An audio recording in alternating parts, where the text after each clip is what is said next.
Hello. All right, let's get to it. Let me know in the chat. Can you hear me? Everything all right? Everything good? How are you guys doing? All right. Okay. So, as some of you know, I've been on a bit of a tirade.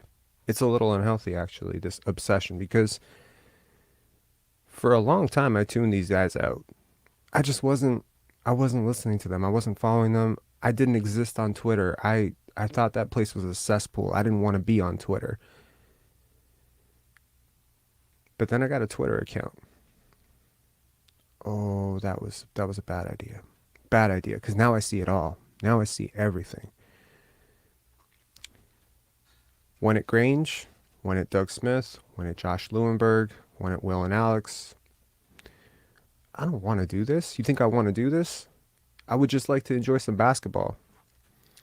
Problem is that it's difficult to enjoy basketball when you introduce all the politics to it. So here's what I want, and I've said it 1,000 times. I just want fair coverage. Just be fair and unbiased. You have that blue check mark. That's an obligation to me. If I know as a fan that you have access to the Raptors locker room, that you have inside sources, what you say holds a lot more credibility to me as an average fan watching. That has to come with some sense of responsibility. Phillips saying Twitter is not the real world. Man, you guys are right. You were going down a rabbit hole. Yeah. It's been sort of interesting to see the reaction, right? Because I was, some of you guys have wondered, I wonder when they're going to respond directly. And I haven't answered. They did. They did. I mean, it started a couple of weeks ago when Sam Vecini responded. And to be fair, the next time he did an interview, which was on Raptors Republic, I thought it was pretty fair. It wasn't glowing review of Scottie Barnes. And to anyone out there who thinks that's what I want, that's not what I want. I want honest coverage. If he's having a bad game, call it out. That's okay. That's not a problem. No problem at all. I can be critical of his bad games too. I'm sure he would be as well. I'm sure his trainer would agree. I'm sure his coaches would agree. His teammates would agree that he needs to shoot more. All these things. It's about the below the belt stuff. So cut that out and we have no problem. Today I tuned into Blake Murphy Tuesdays, a show that I must admit it's a guilty pleasure. I do watch it sometimes, and I think Blake is a very well respected and well liked media member among the Raptors space. He doesn't I feel like he understands basketball a little bit better than some of these other guys. With Grange and Doug Smith, it's easier to just say, ugh, they don't get it. But with Blake Murphy, I felt like maybe there's some hope here. He does, he talks about some of the analytics. He'll drop some stats, and I'm like, okay, maybe he knows some stuff. So today, I tune in, and it's unfortunate that I tuned in exactly when they started talking about Scottie Barnes. And he brought up this David Thorpe interview. Now, a little bit of context for those of you who haven't been following this entire storyline. David Thorpe's son went to college with Scottie Barnes, Florida State. So when the media was very confused about Scottie's pick, they brought David Thorpe in to help alleviate some of the tension that the fan base had, to just pacify. And David Thorpe spoke glowingly about Scottie. At one point, I questioned if maybe David Thorpe is a much bigger Scottie Barnes fan than I am, because some of the stuff he said was like wild. Talking about how his son said that they never had a more intense practice, and when Scottie got hurt, their practice energy dipped. And it's just, I think when you heard David Thorpe talk about Scottie Barnes, and David Thorpe's a pretty credible dude. He's a coach. He's been around the league for a long time. So when he talks, people listen. And he was that one voice that was pro Scottie. And these guys cooled down, and they were like, all right. I mean, they didn't stop talking about Suggs for 3 months, but at least there was somebody willing to say, hey, be patient. This guy's pretty special. So they interviewed David Thorpe again. Wonder why. Scottie Barnes having a tough season. A few months ago, they interviewed David Thorpe, and the interview, it's been used as a talking point by a lot of people, right? And so this requires a little bit of measured nuance and context. David Thorpe is not Scottie Barnes' trainer. He is not Scottie Barnes' coach. He's not Scottie Barnes' friend. Context is important. Does not have direct access to the guy. Did not watch him. He did not work him out this offseason. Okay? He is a fan of Scottie's. He is an observer of Scottie's like you. He may have a greater deal of basketball insight than the average fan, definitely. But he does not have access to talk about what went on in those workouts. So, when he was asked about Scottie's struggles, he brings up this point about maybe Scottie didn't work hard enough this summer. This cues a series of talking points for the media. If you go and look at Doug Smith, Michael Grange, Josh Lundberg, all their talking points extend from that one extrapolated tidbit of information because that's what they wanted to hear. They needed to hear that. So, bringing up that talking point is disingenuous for me. Number one, you don't have access to the guy. I brought this up with Blake directly, but if I interview a doctor about a particular heart condition, that does not give me access to your medical records. It does not give me the credibility to talk about your medical history because I talked to a doctor about someone's, medical history at large. So David Thorpe, maybe just off the cuff, I don't think there was any malice to it, but he just said maybe he didn't work hard enough. Now you have the scapegoat. It's important for the media to have scapegoats when the season goes badly. You know this, right? Fans want answers. Why is this team that was sold to us as a potential playoff, second round target struggling? Common things to blame. The bench. Otto's injury. Can't blame Pascal. Can't blame OG. Not willing to hold Fred VanVleet accountable. So it's Gary's defense. You can just play bingo with these guys, right? It's Gary's defense, Scottie's lack of evolution as a scorer, perimeter creator, etc. It's, Malachi Flynn. It's all the, what I call low-hanging fruit. It's all the guys that you don't have relationships with, that you don't need to preserve relationships with, that aren't like loud, boisterous, aggressive type of dudes who are going to come at you the way I'm coming at you. Because they can't. What's Scottie Barnes going to do? Stop talking about me? He's not going to do that. I'm going to do that. So, I released the tweet, and I can share it with you guys. Or you can just go on. It's a great way for me to say plug. Go follow Pinsar B-Ball on Twitter. And I made this, I snipped out the 30 seconds where Blake brought up this talking point of David Thorpe, and he was speaking with Will Liu. And he says, hey, if we are to believe this, thing that you interviewed David Thorpe about, he maybe didn't do the work necessary in the offseason. And I'm not going to misquote this guy because he responded to that tweet. He responded to the tweet, and he said, that's not what I said. So we went back and forth and ended up dancing in a circle. I can share that with you guys here. You can just look at the whole thing, right? You can read it quickly. It's not the conversation. That's not what I said. I've been fair about Scottie. You're overreacting. All right. He says, he said I like to do the outrage stuff. Bro, if you were watching this shit, I think you'd be pretty outraged too. But I'm not oblivious to how reputations get destroyed, right? You poke at someone's credibility enough, they lose a voice. That's a very serious thing. Now, I told these guys I'm not pretending to be objective, obviously. I'm not pretending to, I don't work for a national outlet. I'm just calling it how I see it. But to say that, you're just, I know you like to do those outrage videos. That's how you discredit somebody, because you poke an element of doubt into their viewpoint, vantage point, into what they're saying, so people can dismiss it, right? And people have been, fairly or unfairly pretty quick to dismiss some of my videos, some of my points. And we'll be like, oh, he's just a Scottie fan. He hates everybody else. Man, if you watch these videos, that's not true. I don't hate, I don't hate these players, and I don't hate everybody else. That's not true. But it is something that is regurgitated over and over again. Um, so going after Blake Murphy on Twitter, probably, if I was interested in a media pass or a career in media, kicked I just kicked that out of the way. But I do take an issue with what he said. But I double take an issue with him saying that I did not fairly represent what he said. So today, right now, we are going to watch in full context what he said and what Will Lou said.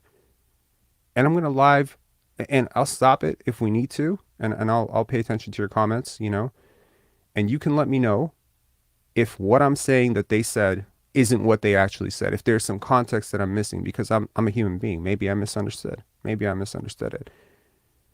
I think sometimes people deflect and they dodge. And if you really keenly pay attention to what they're doing, it's pretty transparent, right? I mean, by the end of our debate, he had pretty much walked off the thing. He was like, "Hey," and you guys read the tweet. He said, "That wasn't my interview. I didn't do the interview." Okay, wait a second. You're on the same show as the guy who did the interview. The interview happened on the show that you're on right now. You own that. You brought it up. You brought it up as a little dig. He called it, I don't think, what did he say? An aside? It's not a talking point. Then it is a talking point. It's not true, but you brought it up, but you didn't do the interview. My girlfriend brought up a really good point. I'm kind of doing to them what they're doing to him, right? But I'm not. I'm not, because what I'm doing to them is honest. This is honest. I want to watch the tape. You can tell me how honest I was about what he said. If it was just me selectively editing, I didn't edit this. This is just running tape. I didn't cut it. So let's watch it. Like talent on the team, period. That's my big takeaway from watching on last night. The Pacers had so many guys who were difference makers, and maybe that's their system. Maybe that's the fact that they have so many guards. And to be honest, it was actually way more enjoyable to watch a team full of guards than a team full of forwards last night. But like, they had guys who were able to come off the bench and contribute. Who was even going to match, TJ McConnell's performance last night off the bench, or Benedict Mathurin, or Mathurin, right? And Mathurin, like, that's the idea of, like, when things are working for this team and guys are playing better. Sorry, guys, hold on. Fred's shooting, if Precious is playing well enough to start or whatever, that was the idea with Gary Trent coming off the bench. I never really, I know that Raptors Twitter or whatever has seen it, and Nick Nurse made comments about Gary's defense, so maybe it was about that being like a punishment of sorts. I just think that's the first bit. We're going to get to the Scottie stuff. I want to address that first. Number one, you watched last night and you thought the bench was the issue. That's a very convenient scapegoat. That is the false consciousness. That's the false consciousness that I've been talking about. Okay, guys? That's false consciousness. Your bench played a combined 41 minutes. Combined. Okay? That's Precious Achiuwa, Chris Boucher, your entire bench. 41 minutes. That's including a Precious Achiuwa coming back from an injury. They took 7 shots. 7 shots. Okay? They made 3. 3 for 7. 40 minutes. Your starting point guard, the guy that you're doing all this for, the guy that you're defending, played 36 minutes and missed 12 shots. He shot 3 for 15. Why are you blaming the bench? Low-hanging fruit, right? Mike, you say the bench could be better. Fair. Fair. The bench could be better. But let me tell you something about role players. They rely on playmakers to get their thing going. I find it absolutely asinine. Look, not to deviate from this, and we will get to the Scottie Barnes part of this. I promise. If you're going to sit there and blame people for not finishing plays, it's at least okay to examine the people who are creating the plays for them to finish. Okay? There are some fascinating, and I do mean fascinating, tweets out there examining the 3-point percentage on Scottie Barnes passes versus the 3-point percentage on Fred's passes. Look it up. I'm not going to put it up on screen for you right now, but look it up. There's a very real thing in basketball about on-target passes. I feel like I've been on this rant for 3 months about how much it matters if you're a shooter, whether or not the guy passing to you knows how to actually pass, knows when to pass, knows what kind of pass, knows just how much rotation to put on the ball. These are not things you can work out in a single offseason, to be completely honest. These are things that require sometimes a gift for passing, which is something that Scottie Barnes has. And there's a reason why a lot of you want to talk about, oh, the shooting woes. Man, this guy can't shoot. That guy can't shoot. Your whole team is slumping. Investigative reporting suggests that you, as a media member, go and actually look at the percentages on Fred VanVleet passes to shooters and ask yourself if it is just the cursed luck that if he touches the ball, it won't go in the basket, which, I mean, would explain a lot. If we can go back 500 years, we can just blame this straight up on voodoo and witchcraft, but it's not. There is a serious there's a reason why players play better with LeBron James, Nikola Jokic. There's a reason why these role players, and you guys are bigging up Indiana's bench. What's on Indiana's bench, yo? Okay, Ben Mathurin is a pretty solid rookie. I will give you that. What else? TJ McConnell? Yeah, he's pretty good. Absolutely. He's a pretty good he can't shoot, so I don't know how he would thrive in this team. O'Shea Brissett? He was 2 for 8. Oh, that was the big contribution you're talking about, right? How many players on that Indiana bench wouldn't even crack your rotation, and you're bigging them up and shitting on the guys who are playing for you? You think Malachi Flynn was the reason you lost last night? Really? You watched the game and you came to that conclusion that Precious Achiuwa was the reason? Precious Achiuwa played some inspiring defense. So did Christian Koloko.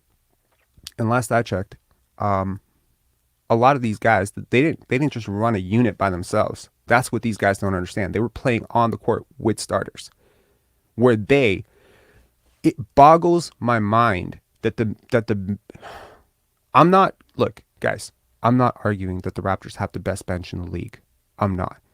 What I'm telling you is Precious Achiuwa, Otto Porter, Thad Young, Chris Boucher are rotation players in the league. So at some point, if they're all struggling, maybe question the system and maybe question the engines that are running your system. You can question coaching. I don't think the rotations were good last night. But to just say, well, Indiana has so much talent on their bench and we don't have talent on our bench. Well, you know what? I wake up and I feel certain sadness for guys like Chris Boucher and Precious Achiuwa who have to watch this shit, because it's not their fault that the Raptors lost last night. Could they have played better? Sure. Who gave them the shots? They're sitting there, they're setting picks, they're hustling, they're trying to get to the glass, they're defending their asses off as Pascal and Fred and OG and these guys are taking shots. So at some point, if your starters are going to take 96% of the available shots, then hold your starters accountable. By the way, not lost on me, Josh Lewenberg, 4/5. This is his direct quote. I wish I had the tweet just to pull it up. Google him. Just look it up. He got trashed for it. 4/5 of the, let me see if I can pull this up. 4/5 of the Toronto Raptors starting lineup was great tonight. That was the exact quote. Where is it? 4/5 of the Raptors starting lineup was excellent. The bench, they had more fouls than points and were outscored 54-7. Their lack of depth and Nurse's distress in that depth really showed tonight. I don't know if you can see it. You can't see it. He got trashed for that. You know why he got trashed for that? Dishonest. Because he wouldn't name the 5th starter, Josh Lewenberg. Be better. Come on. 4/5 the starting lineup played excellent. Okay, first of all, OG Anunoby did not play excellent. So you just objectively are blind. Number one. But number two, I know who the 5th starter is. We all do. Can you be any more transparent in how willing you are to toe the party line? Just say it. Fred VanVleet didn't have a good game. Just say it. You don't have to say you want the guy traded. You don't have to say he's a bad dude. You don't have to say you hate him. Just say he had a bad game. It's okay. You can say Scottie Barnes works half the game, but you can't say that Fred VanVleet had a bad game. Is he a mobster? Does he have pictures? Does he have information on you? Why can't you just say this? This is crazy. Okay. Let's get back to Blake and Will. Honestly, like final note on the bench. I don't think the bench is the problem. I think if you put Precious Achiuwa in place of O'Shea Brissett last night, Tyrese Halliburton throwing lobs to that guy, Precious Achua and Chris Boucher would have murdered this team last night. Sometimes you just got to look at role players as what they are. They're playing a role within an offense. And if the offense sucks because the people driving the offense suck, what do you want these guys to do? I'm not trying to say that they can't be better. I'm just saying you're not going to hold people. You're not going to hold 5 dudes who took a combined 7 shots, who barely played, who could barely get like 5 minutes without getting hooked. You're not going to hold those guys accountable. You can hold Nick Nurse accountable for not giving them longer shifts. You can hold Nick Nurse accountable for not establishing a bench rotation that's clear, and bench lineups that play together often, that have some time to develop some chemistry. But to just make it like, oh, Indiana's bench was just better than our bench, they have so much talent. They do not. Okay? Stop lying. Stop capping. Indiana, prior to the season, before Tyrese Halliburton took the next step, before Ben Mathurin came out and was just way better than people expected, before Andrew Nembhard probably expected, but not quite this good, Miles Turner, that whole issue with his, pending, does he want to trade, does he not want to trade, all those issues get resolved. Yeah, because they have good chemistry and they're good dudes who like playing together. And Rick Carlisle's a hell of a coach. But give credit where credit is due. You are not. And Oren Weisfeld, Raptors Republic, I watched the wrap up last night, and he was just like, the Pacers are not more talented than the Raptors. I agree. They are not.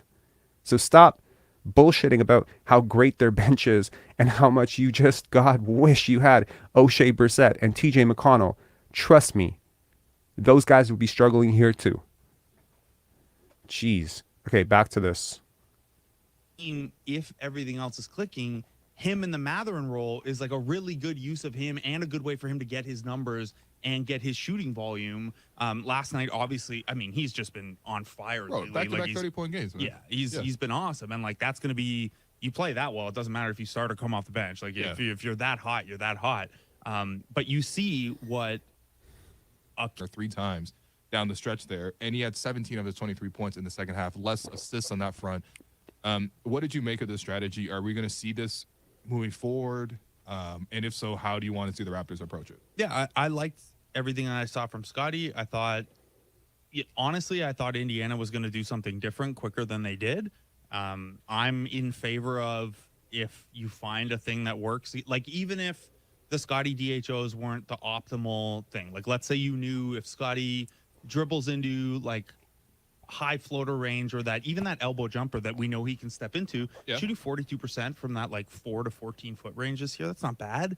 It's not, it's not elite, but it's pretty good for a forward.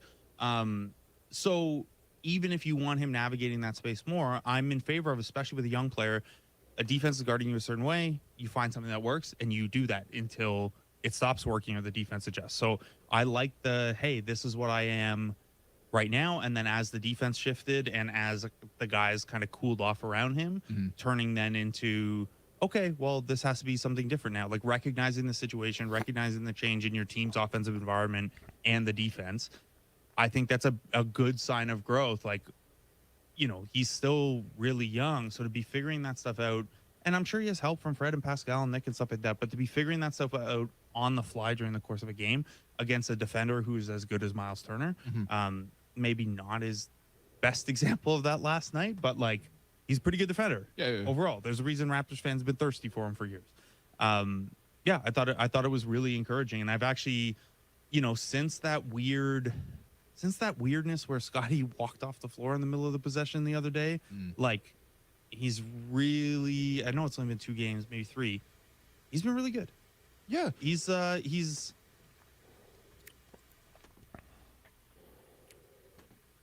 Let's call that part 2.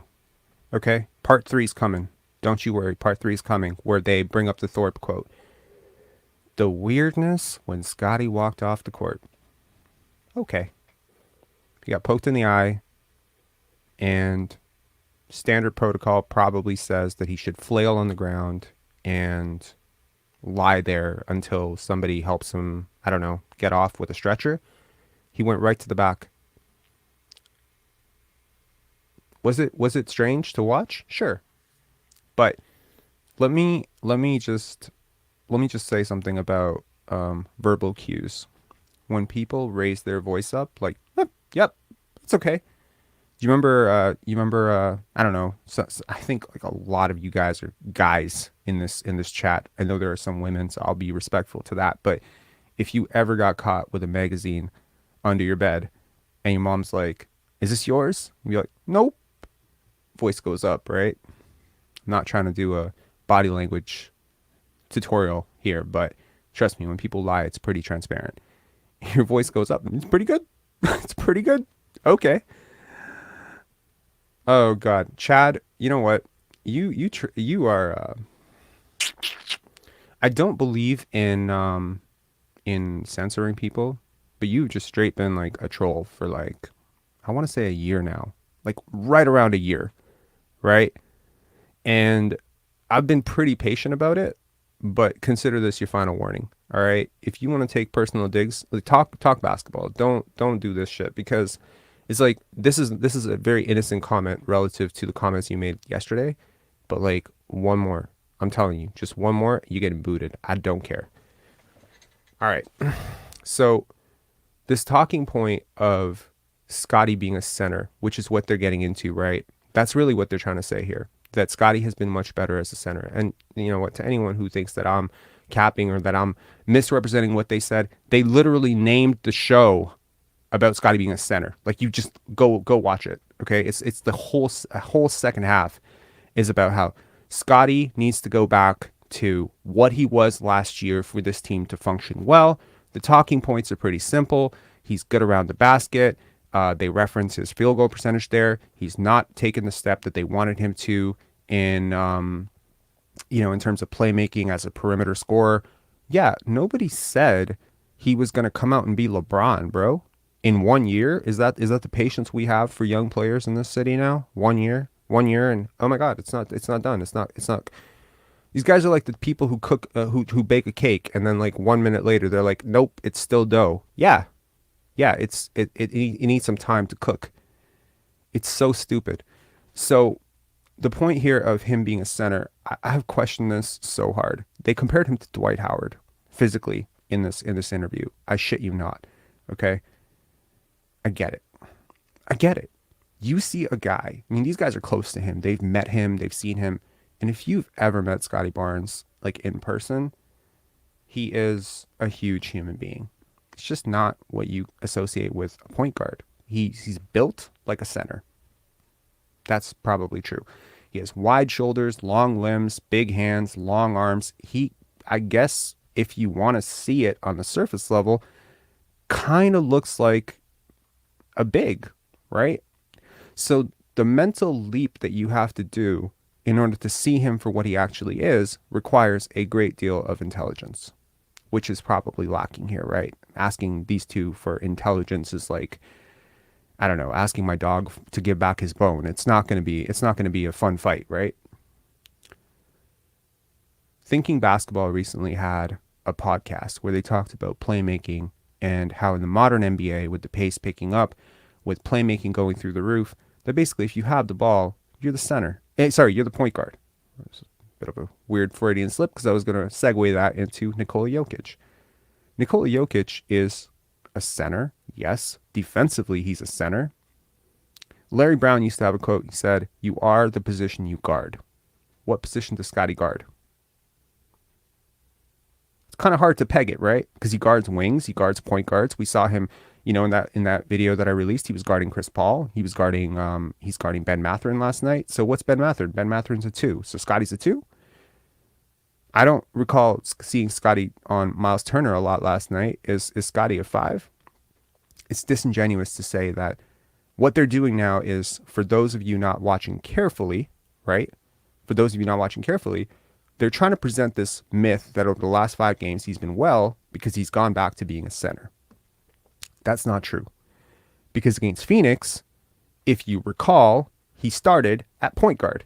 He guarded point guard. He brought the ball up the court. That's a point guard, right? Am I lying? Tell me I'm lying. Okay, he guarded DeAndre Ayton too. Yes, so did OG. Is OG a center now? Come on. Be evolved. Sometimes it feels like these guys are talking about basketball from a time machine. Like there's a time warp and they built a machine, went back to 1994 and picked up a book. This is not the way intelligent people discuss basketball today. I'm sorry. I don't mean to sound like a snob. I don't mean to sound like an asshole. It's just the truth. Go read a fucking book. Okay? There's no way in hell that you would look at Luka Doncic in person, 6'7", 240, strong as an ox, and say, yeah, that's definitely a point guard. That definitely looks like Muggsy Bogues to me. No. But he is a great passer. He's a great decision maker. He's a wonderful ball handler, and he's a good shooter, a good enough shooter. Watch Luka possessions this year. He's in the post. Is Luka a power forward? Is Luka Karl Malone? No. Luka starts at point. He's the point guard. When people think best point guard in the NBA, who do they say? Luka Doncic. Why? Is it because he's like, does he look like Fred VanVleet to you? Does he play like Fred VanVleet to you? How much of his offense is coming from the post? How much of Jokic's offense is coming from the post? This is such an it's an archaic way to look at the game. Scottie is a point guard. He's not a developing point guard. He's not trying to be a point guard. He's not, maybe if he puts another off season, he is a point guard.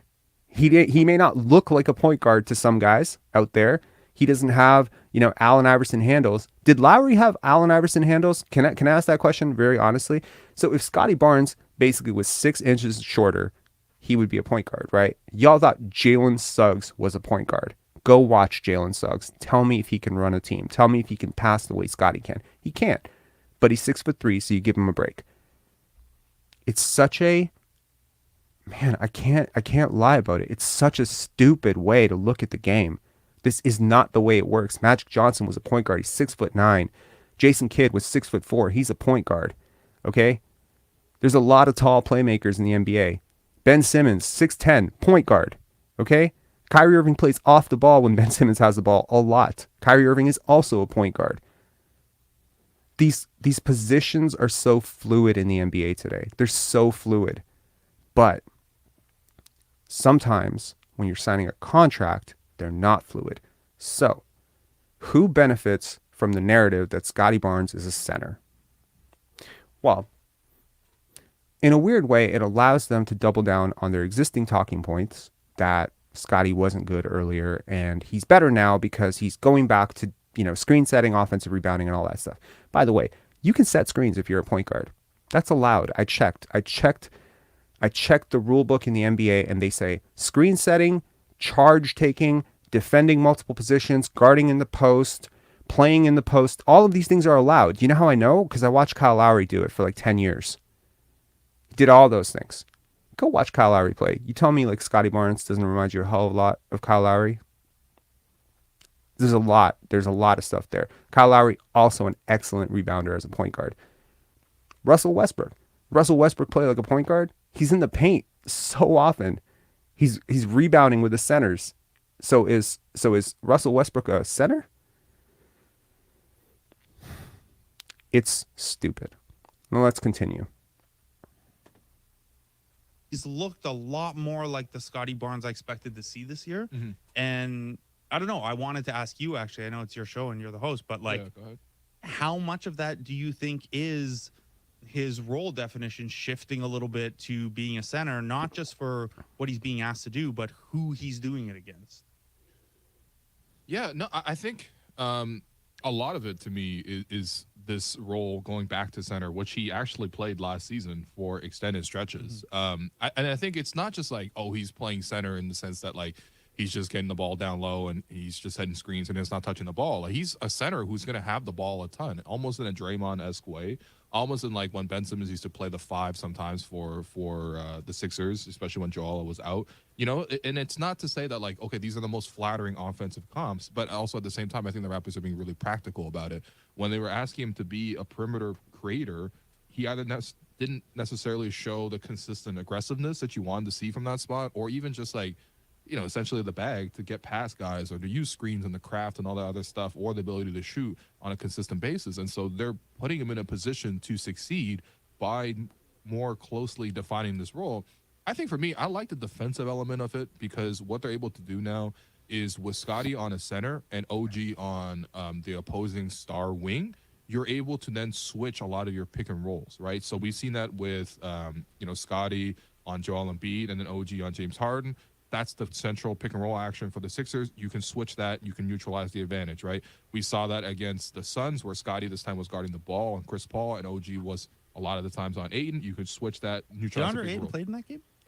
But yeah, well, you wouldn't have known, but he did apparently play in that game on a max contract. And then this game, where the Raptors started their matchups and they switched that at halftime, but they had OG on Halliburton and they had Scottie on Turner, and the idea was again to be able to neutralize the central pick and roll action by switching what should be normally a pick and roll that's hard to sort of cover. And so Halliburton I like was that idea at least. Halliburton was solid, but by his standards, 16 with 8 dimes that's a light night for him. And That 7 turnovers. that guy Yeah. leads the league in assists. Yeah, no, and I think that's where when Nick was trying to give Fred some credit in the post game, he talked about how shifting Fred into that Halliburton assignment, Fred was able to be disruptive for a stretch. I thought in the fourth quarter, obviously, a lot of possessions where Fred was actually the one getting blown past, and the Raptors breakdown started with Fred. So I don't know if I totally agree with Nick on that front, but there was a good job on Halliburton. But overall, I think there is a versatility to this, and it reminds me a lot of last season. It's putting him in a position to be successful the way he was last season. And last season, he won Rookie of the Year, right? And for me, I'm just looking for more consistency. But since the Raptors put him at center, they are 3-4, which is not a great record, but they've competed in most of those games. Some of those games they just couldn't close out, like the Sixers game, for example. They should have closed that out. They should have won that. And then I think if you look at just the last 5 games, because I think when he first played center, he really struggled with it. He had like 8 points in combined against New York and against Philly. But in the last 5 games here, he's averaging 18. He's averaging 9 rebounds, 5.4 assists, 2 steals, a block, shooting 49% from the field. I think if he did that all season, people would be pretty thrilled with that kind of production, and there wouldn't be as many conversations about Scottie, which there have been this season. So I think it's just practical. Playing him center right now just plays up his strengths and it limits his weaknesses. And that's just, to me, not just good coaching, but like what you should be doing. No, it's not. No, it is not what you should be doing. It is absolutely not what you should be doing. Unless you are catering to somebody else's weaknesses. I have no doubt that Scottie Barnes is probably the best center option for this team. It does not mean he is a center. It just means he's a really smart player who can adapt. Okay? Because I'm not putting Fred VanVleet on Miles Turner and DeAndre Ayton. So it feels like last dog to the bowl gets the scraps, right? My question is, why would I compromise the growth of a 21-year-old ascending superstar who won Rookie of the Year to appease a guy who is probably, if I'm not, like someone said it, I haven't confirmed it, so I don't want to say it if I'm wrong, but allegedly the worst shooting player in the NBA, seeking a max contract. I'm appeasing him. Scottie Barnes is a point guard. He's your best option at point guard. Okay? He has done a better job since he's been healthier at guarding point guards. He is long, he is disruptive, and he is active. And unlike some people, that these people in their chat, they went through a litany of just bullshit, okay? Where they said, "Oh, I would rather have Pascal guarding out on the wing." Would you really? Have you watched it? Are you blind? Do you know how many times I have seen Pascal Siakam give clear blow-bys? You can say the eye test all you want. Pascal is very athletic and fluid and kind of shifty, and it just looks like he should be a great defender. But he hasn't been. I'm not calling him out for it because he has a tremendous offensive load. He's taking contact on every single thing, so I'm not trying to throw shade on Pascal. But if you're going to say that Pascal has been a way better point of attack defender than Scottie Barnes, you're so blind. Scottie Barnes actually trails when he gets beat off a screen. He doesn't just give up on the play and hug the guy who screened him and take a break on defense. All right? Now, I was one of the first people that I recall saying that the Raptors would be a hell of a lot better if they could switch Scottie off and put him in the paint. And I said this about 2 weeks ago, if you recall. Why did I say this? Did I say this because Scottie's a center? No. I said it because Pascal Siakam can't guard at the rim to save his life, and the analytics prove it this year. And the Raptors, at one point, when they made this shift of putting Scottie lower in the defense, this is just straight up being honest. At that point, they were giving up the worst a field goal percentage. I think it was close to 63.8%. 13 feet and in, 12 feet and in. I don't want to misquote myself, but I don't want to misstate it, but it was within 12 feet. They were giving up the worst shooting percentage in league in the last 30 years since the stat had been counted. And that means that your paint defense is not good. And that's on the people who've been guarding the paint. That's Pascal. That's Precious. To be honest, Precious has been really good, by the way. No shade on Precious. Precious has been awesome at the rim. Otto has been awesome at the rim. And Scottie has been more than competent at the rim. So it kind of makes sense to switch him out. But when you claim that you're doing it because Pascal is way better outside, that's not actually true. It's just that Scottie is way better inside. See, there's different ways to present an argument that makes one guy look really stupid and bad and the other guy look really good. If you're going to say that Pascal Siakam is going to have a better chance on a point guard than Scottie Barnes, you're blind. Did you watch Pascal? Like, have you watched for the last year? I understand that when he was 23, 24, he could do a lot of that stuff, but he's almost 29 now, and he's carrying a massive load on offense. So don't keep peddling this myth that I'm not like we're not watching the games. Like, you guys keep this up and I'm going to have to go back to my old self and take like 150 possessions of Pascal getting blown by time after time as quick guards just swing past him with no effort to recover, by the way. None. Very rarely does he actually recover. There are low light clips of Anthony Edwards and guys like that, young players who maybe don't take the defensive end too seriously, just quitting on plays midway through. I'm sorry, Scottie Barnes does not quit on plays. He hasn't, like, there have been a few. I won't lie. There have been a few where I'm like, yes, I watched the tape and he did not recover and he didn't even try to get around the screen enough, or he got clipped on the screen and fell over and didn't get up fast enough. He's not perfect. I'm not going to pretend he's perfect, but you are not going to tell me that moving him to centers because he can't guard out there, that's stupid. He's not the best point of attack defender. He's not, I'm not even pretending that he's on the upper tier of point of attack defenders, but he's been more than competent for you as an isolation defender. And B-Ball Index, I made a community post about it a few weeks ago. You can go check that out through our community posts.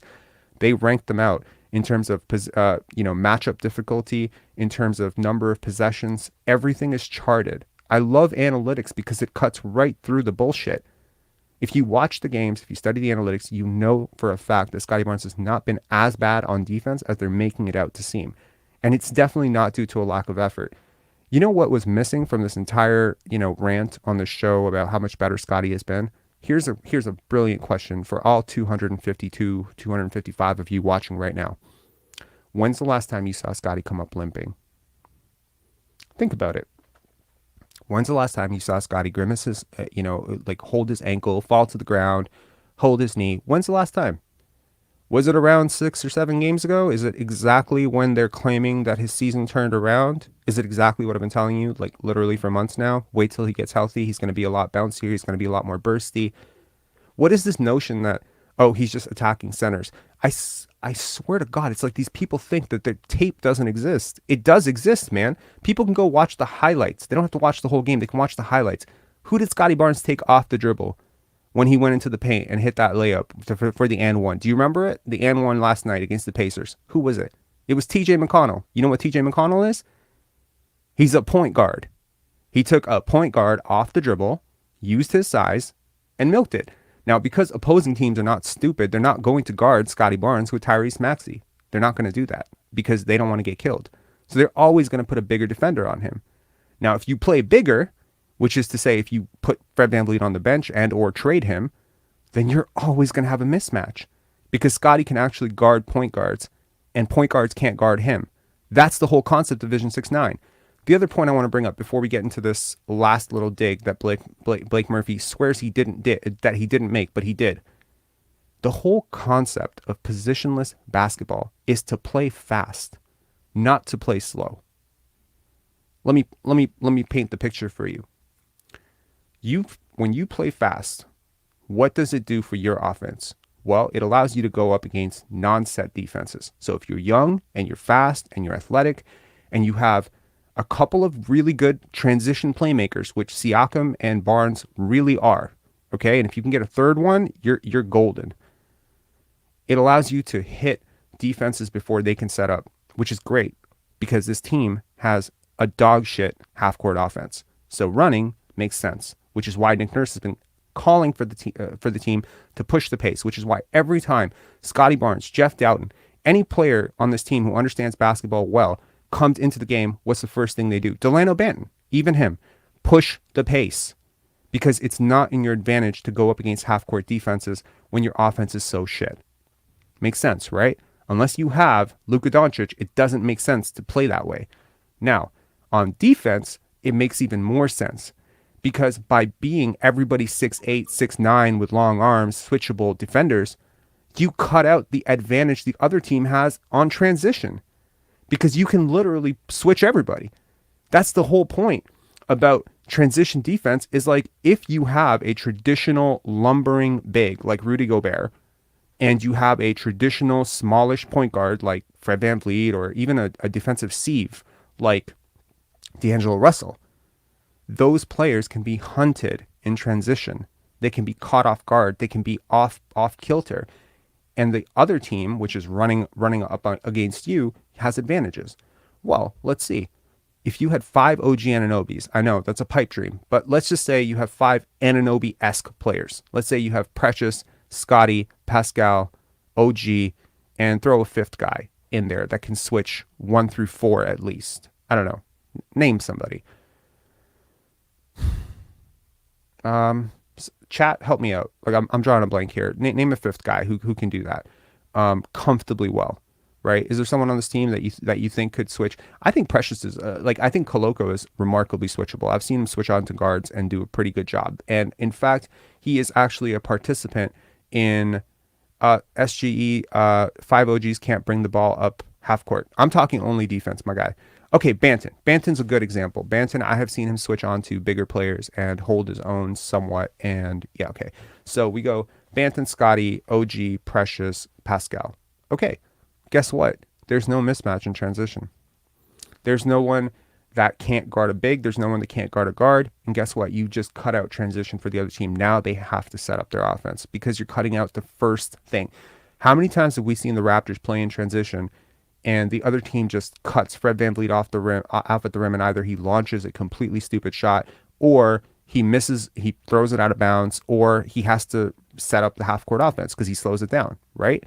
So that's the whole point, because the other team usually has 5 defenders who can kind of stop him. Now, if you replace Fred VanVleet with a really bursty, dynamic guard, suddenly, if that guard catches a center in transition, it's lights out. If that guard catches a slow-footed, bigger wing who the team is trying to hide, right? I have seen Fred VanVleet go at George Niang and not be able to create any separation. Do you know what you do when you have a player like this on the court who can't shoot right now, can't really penetrate off the dribble, can't really get by people? You're letting the other team off the hook in transition, number one, and you're allowing them to play not very good defenders. When is the last time you saw a team put their best defender on Fred VanVleet? When's the last time? Like a year ago, maybe? Doesn't happen often because other teams aren't stupid. So the whole point of playing fast, 6'9", this whole vision, it's being undercut. And they're trying to tell you it's like, it doesn't work. You need guards, whatever. You have guards. Pascal Siakam has a lot of guard skills. Stop being archaic about this. Siakam has a handle. He can bring the ball up the court. He's not a threat to lose the ball bringing it up the court. He can play make. And by being so tall, like Siakam and Barnes are a dream come true if they play the right way. I don't think Raptor fans realize how lucky you are to have 2 players like this. OG is also an evolving playmaker. So you have 3 guys in your front court. If your backcourt isn't dog shit, you're actually a pretty damn good team. If you replace Fred VanVleet with Tyrese Maxey, you might be the first seed. Is that a hot take? I don't think so. A dynamic, quick, bursty point guard? Okay, maybe not Tyrese Maxey. Darius Garland. Replace Fred VanVleet with Darius Garland. This is probably the 1st or 2nd seed in the East. That's the gap. But that's the gap they don't want to talk about. Now let's go back to Blake. I keep going on my rant, back to Blake. On my rant, back to Blake and Will Lou. So, back. if we're to believe some of the reporting that's out there and some of the rumblings that were out there when Scottie was at his lower points, like Yeah. he may be, and I think you talked to Coach David Thorpe about this, and I know JD Bunkus has as well, that it at least looks like there wasn't the level of work on those weaknesses that you'd maybe expect. So well, I mean, like last night, for example, right? When Turner leaves you that open for three, we talked about the way he's able to screen and also then eventually drive against that space, which are two ways to attack it. The more simple way to attack it is just you shoot the three or you shoot the wide open jumpers, but he wasn't really showing that aptitude for it because of the fact that that offseason work, regardless of how much it was, because none of us were in that room with him, including David Thorpe. But at the same time, the results are just kind of what it is, right? Yeah, and if you look at his offensive package, like what has changed this year to drop his efficiency stats, and it's like, well, he's shooting a bit more threes at the same clip. Yeah, yeah. And he's not good enough at those yet. I mean, he needs to take them for developmental reasons, and for a show me thing, so guys will close out on him and stuff.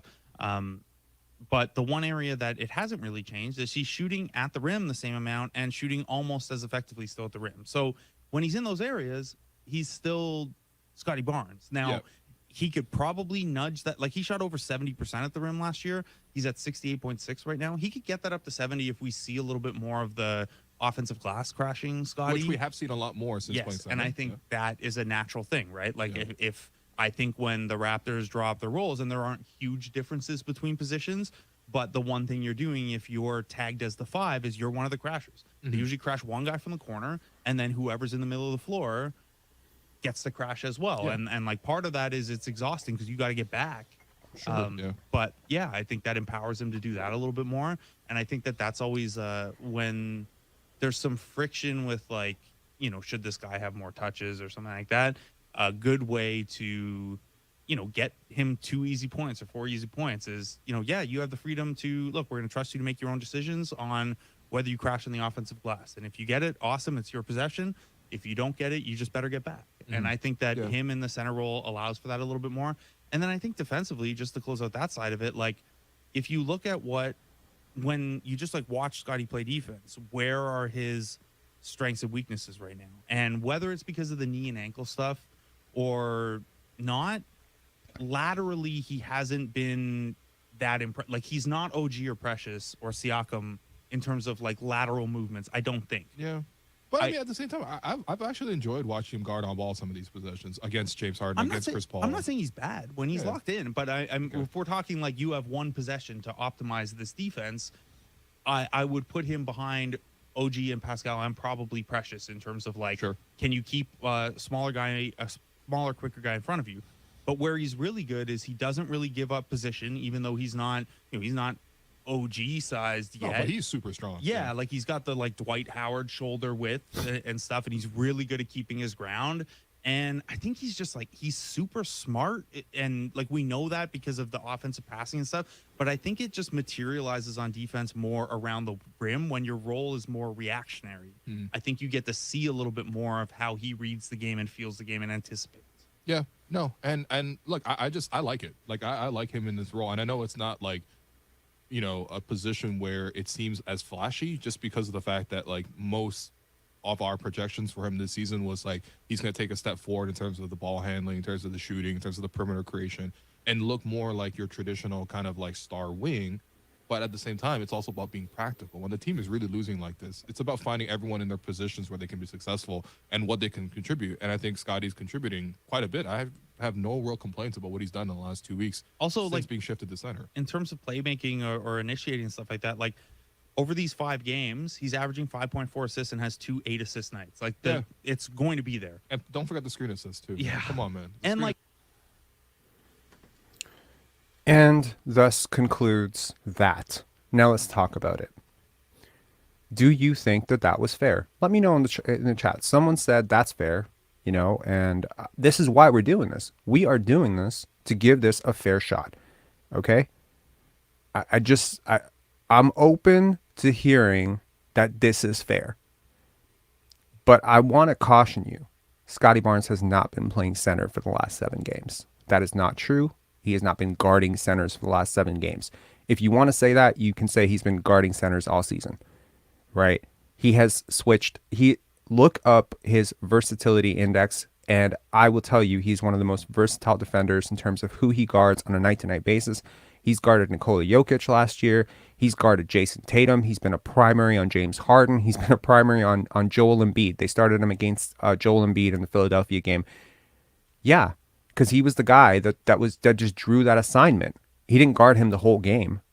I don't think that it's fair to say that all of this positive stuff in Scottie's game is because, oh, we just put him at center and look, because all it is to me, it's doubling down on a bad take. I've always wondered, at what point is someone going to just admit they were wrong? You saw it yesterday. I can admit I was wrong about Gary Trent Jr., didn't I? I did, right? When the facts change, you should change your opinion. I believe that that's a sign of a rational adult. Just grow up, right? Just be an adult about it, right?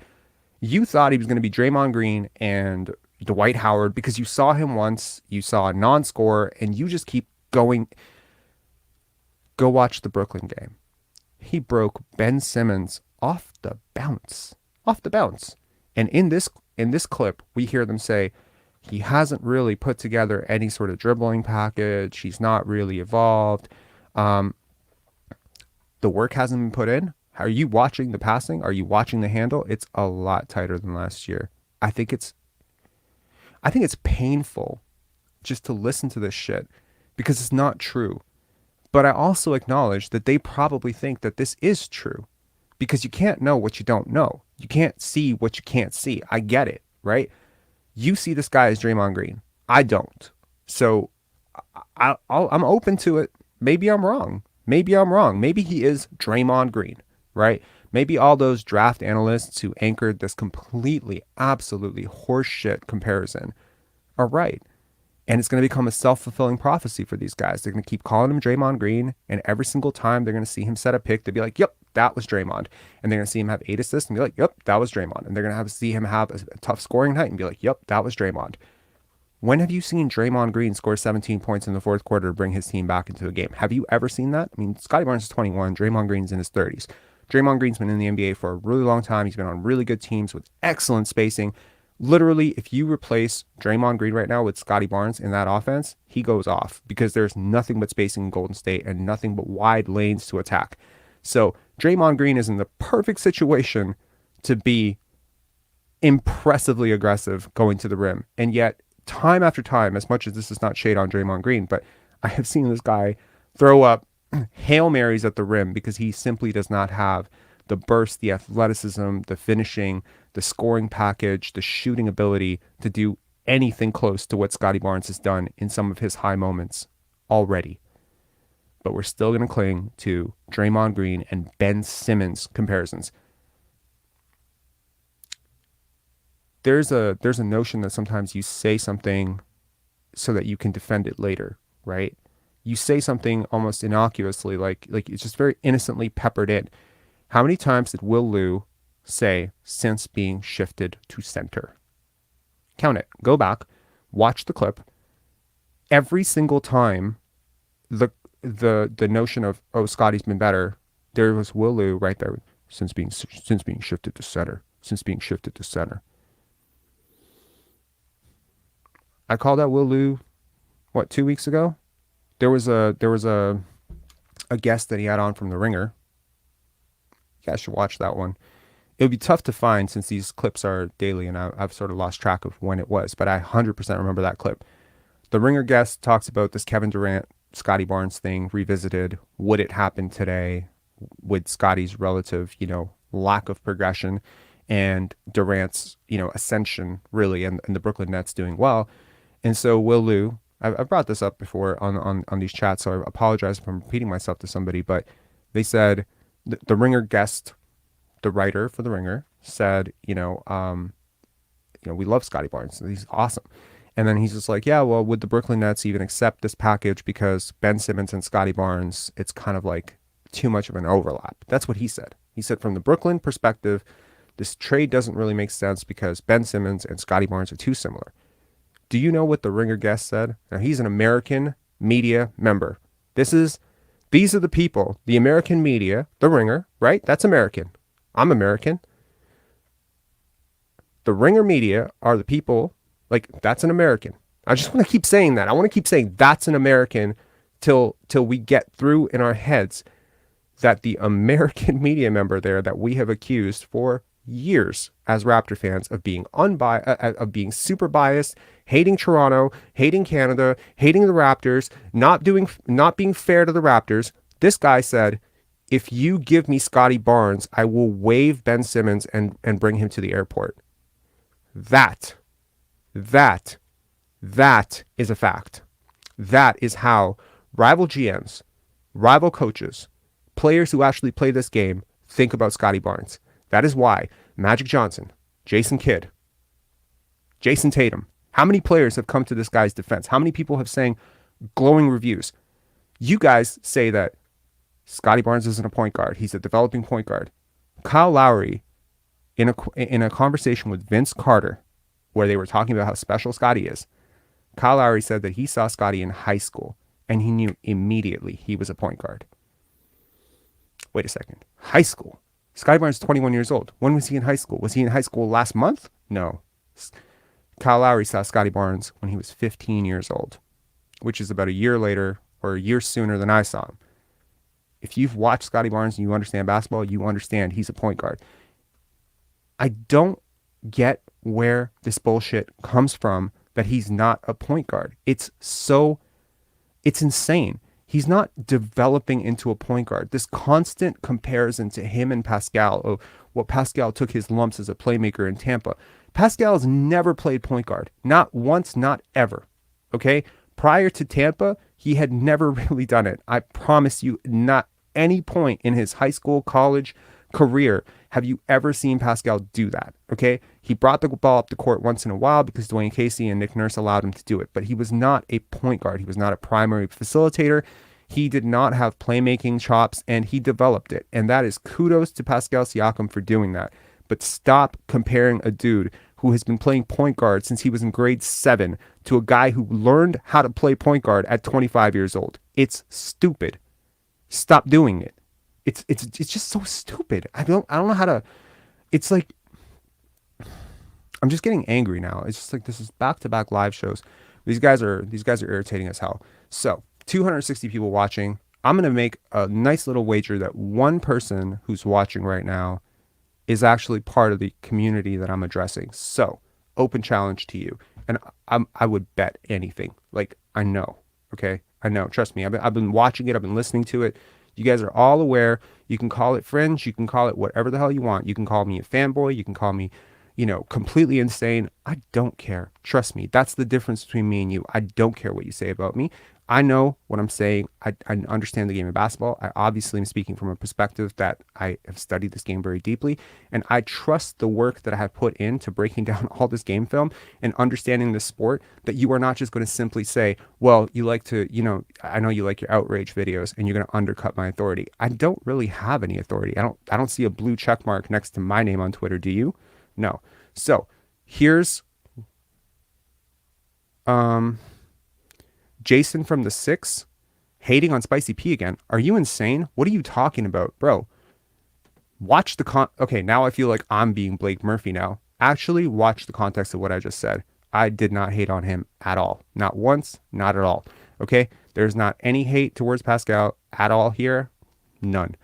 So you're not just going to say that and then just leave it hanging in the air for people. People are watching. There's 250 people watching, and I'm sure that they can actually tell you in the chat that's not the tone of what this conversation has been about so far. So to those people watching and who may be a part of the people that I'm addressing, look, I'm calling you out directly. Here's the chat link. Call in. If you work for the Toronto media, there's your link. StreamYard, come and have this debate. I don't mean to sound like I'm making a diss track or I hate that energy is coming out, but I'm so frustrated with this thing, and people are probably thinking I'm losing my mind right now. But come on and have a discussion. I promise to be respectful. I promise to give you a chance to talk. I promise to hear you out, and hopefully we can have a cathartic moment where we can understand each other a little bit better, and I can understand. hopefully, why you see this guy as a center, why you keep comparing him to Draymond Green, why you keep comparing him to Ben Simmons, why you keep saying he's a non-scorer, even though he's scoring pretty well and he's more efficient. And frankly, he's shooting 9% better from the field than the guy you're trying to defend. And hopefully you can clarify why you feel the need to never talk about Fred VanVleet properly. Now, fair where fair is due, some of you guys have actually changed your tune. And I appreciate that a lot. Will Lou specifically, just want to throw that out there.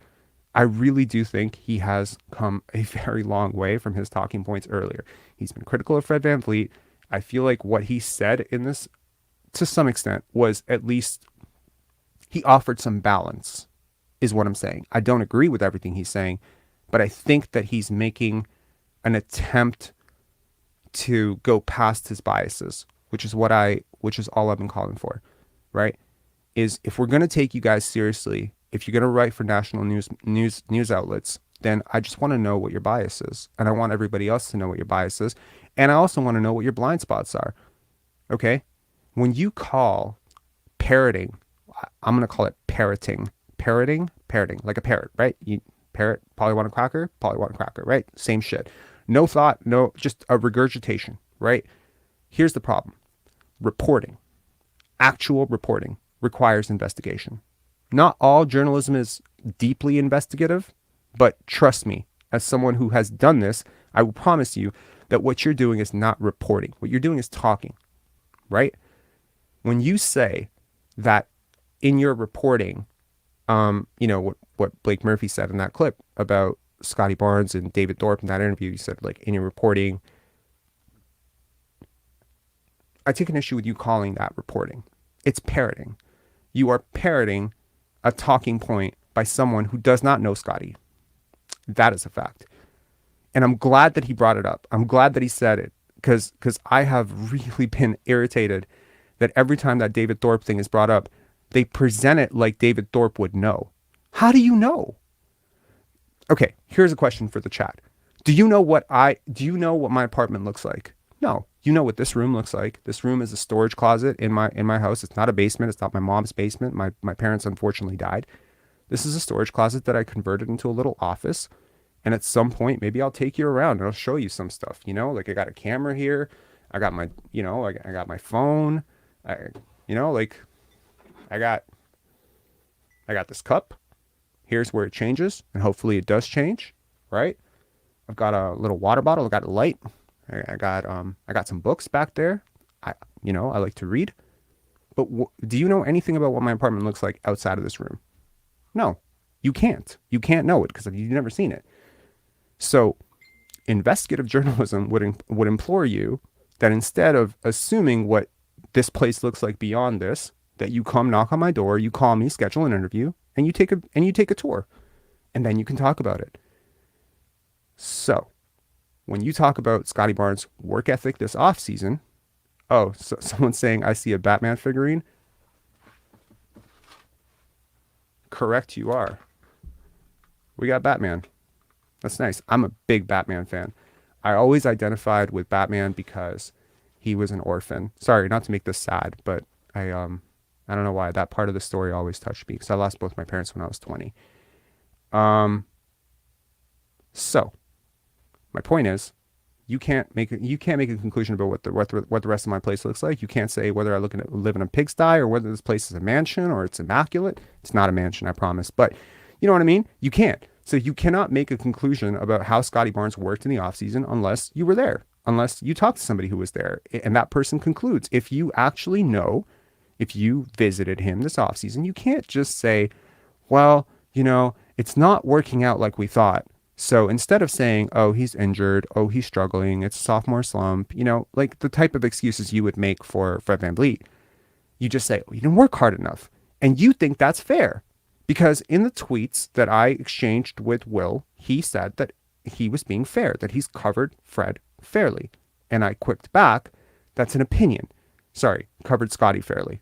Freudian slip. He has covered Fred fairly. Just, that was a real Freudian slip. Oh, now oh, I love it. Thank you, Todd.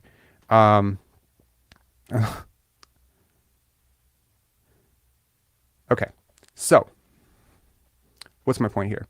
My point is, You cannot call that journalism. You cannot call that reporting. You call it parroting. It's parroting. It's gossip. It's gossip. That's what it is. It's gossip. Somebody says he didn't work hard because look, he's not shooting 37% from three, so he didn't work hard. He's improved at the line. He's improved his passing. He's improved his assist to turnover ratio. He got stronger. He improved his handle. He's improved his 3-point shot. What more do you want? Like, seriously, what do you want? He's been injured. Like, if you just clipped out like last December of Scottie Barnes, like he was terrible in that month last year. He was also battling an injury last December. But do you know what I mean? Like it's kind of crazy to just cherry pick with one guy and low light him all the time. Like just be like, okay, well, we think that he should have been this. He isn't this. So instead of saying, okay, we need to be patient, we're wrong, the offense isn't working for him. He's not the only player struggling in this offense, guys. He's not the only one. Can we be real about that? He's not, right? What I've never heard, and guys, like to those of you who say like I've been unfair to Pascal, have you ever heard me question Pascal's work ethic? Have you ever heard me question Fred VanVleet's work ethic?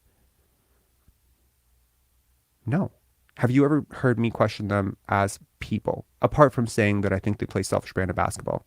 Have you ever heard me say Pascal hates children or, Pascal's a bad locker room influence? Not really. No, I haven't. Because these things go beyond the line.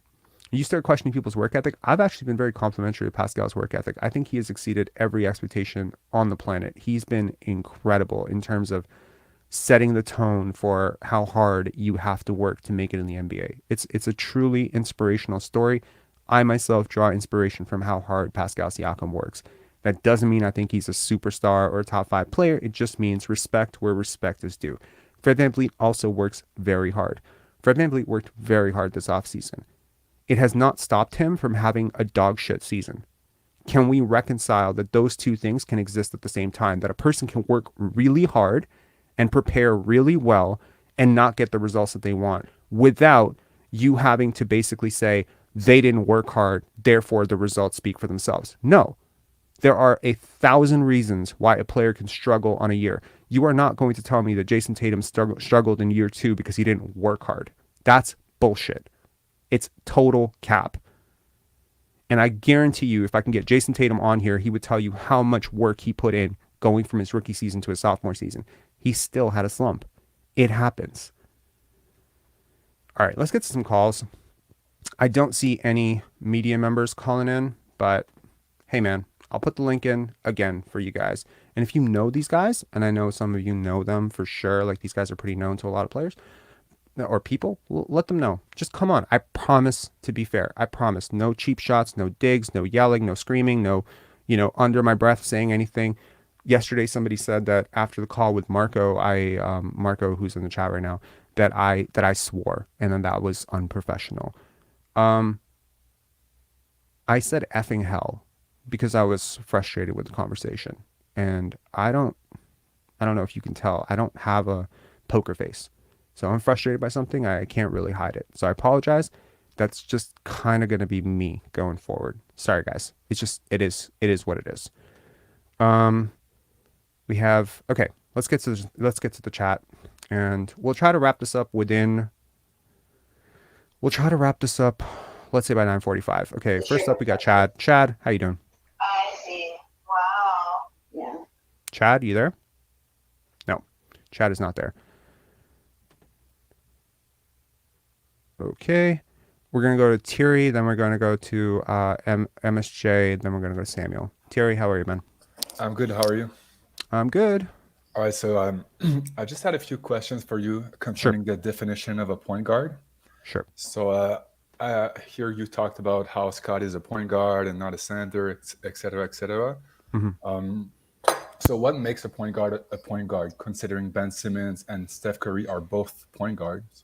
What do they have in common, and what do Scottie have in common with these players that would make him a point guard? I think that's a really great question, and I think that's something that analysts and people who chart the data and do scouting are trying to figure out is what is a point guard, because in a really weird way, Thinking Basketball released a video about how Joel Embiid this year is basically a 300-pound point guard. you know, for me, a point guard is a playmaker. It doesn't mean that they have to be John Stockton or Steve Nash. It just means that somebody who can control the pace of the game, right, has a keen sense of their teammates and how to manage the flow of an offense, is a leader. I think leadership is an important thing with the point guard, just because I think it's kind of like a quarterback. You make so many decisions. I hope, you would hope that you make mature, sensible, and good ones. The ability to break down the first line of defense, I think, is pretty important. I think that's a big thing that sort of separates non-scoring point guards from scoring point guards. Like a guy like Rajon Rondo and a guy like Chris Paul. Chris Paul is a much better scorer than Rajon Rondo, right? So even though they can both like rack up like 12, 13 assists, those 13 assists are completely different, because when you can break down the first line of defense, like James Harden, right? Like against us, if you go watch the Sixers series, he would just shift past Fred VanVleet or whoever's guarding him, suck in a second defender, third defender sometimes, and he would whip a pass off. And So it's not just. do you think Scottie Barnes has that capability of breaking down the defense? I think his handle has to improve a bit more for him to ever even approach the conversation of James Harden. But with James Harden, we are talking about literally like the top 1 percentile in NBA history to do it, right? That's a former MVP. Can he do it as well as an average NBA point guard? I think he can. I don't see a loose. If he's not injured, maybe. But injured, I don't think he can. I think that's fair. And look, I mean, the other thing that I would say is people have an idea of a point guard having to play like, I don't know, Jason Williams or Rafer Alston or Stephon Marbury or Steve Francis. I would tell you, a lot of guys who've been classically termed as point guards actually weren't really point guards. I mean, by the strictest definition of the term, they weren't really great playmakers. They were either great scorers, great passers, but they weren't both. And I think like in the modern NBA, in order to be a real threat, you have to be like a super threat with the ball.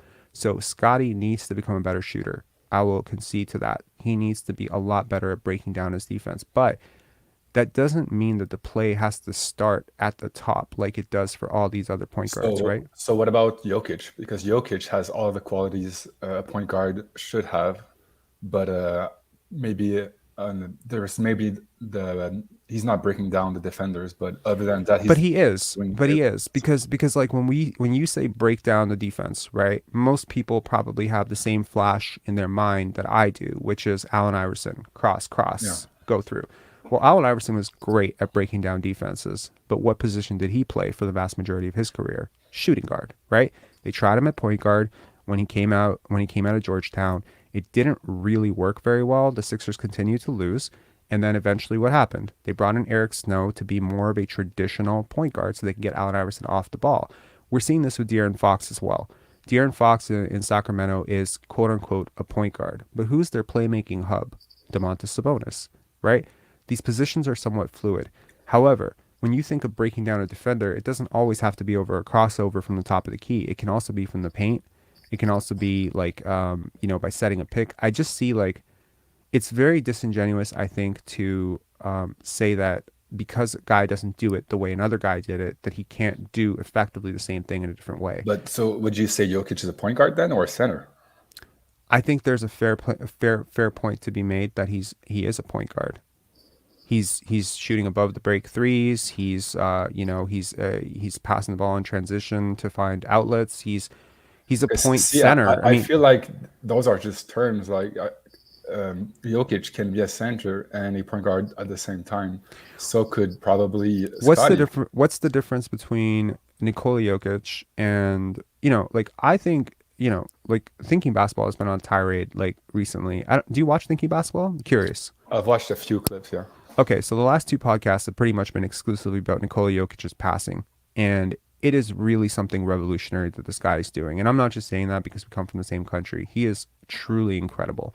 Possibly one of the most gifted passers of all time, if not the most gifted passer of all time.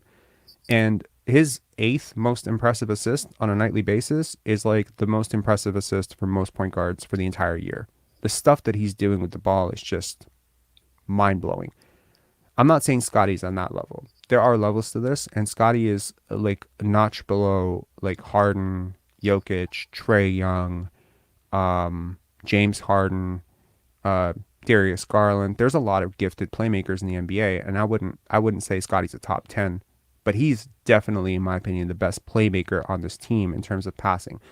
The other part of that is scoring. It has to come for him. He has to be more of a threat to score. The problem is how our defense is guarding you, because it sort of limits and diminishes your playmaking ability for others when you cannot make certain plays for yourself.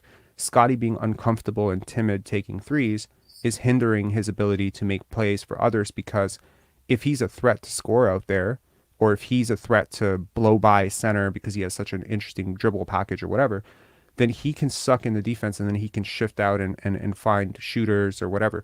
Last night, I mean, it's just, there's so many intangible qualities that I look for in a really good point guard. Like Kyle Lowry, you would probably agree, watching Kyle Lowry, he didn't have the most exciting dribble package, did he? No. It was fairly restricted to like one crossover here, one crossover there. I didn't see fancy dribbling. You know, there's a lot of shooting guards and small forwards out there. Tracy McGrady had one of the most impressive handles. You know, it was tight, it was low. Was Tracy McGrady a point guard? In a lot of ways, yes, he was. We just thought of it differently that way. We thought of him as a shooting guard. Tracy McGrady is a very gifted passer. So I just look at these definitions somewhat limited, but I think that for Fred or Pascal even, but more specifically Fred, to catch up to Scottie's passing ability, it will be much harder for them to do that than Scottie at 21 to catch up to their scoring ability. Mm-hmm. You know, because I think he can initiate from various spots on the court. He can really. And the other thing I would say that mismatch ability is is probably the X factor for most primary initiators in the NBA. Yep. Nikola Jokic is a walking mismatch, just a walking mismatch. Like everywhere on the court, he sees right over the defense. He's absolutely nimble and shifty, and he's crafty. He has that Dirk fadeaway. I don't think Scottie is a mismatch, walking mismatch just yet.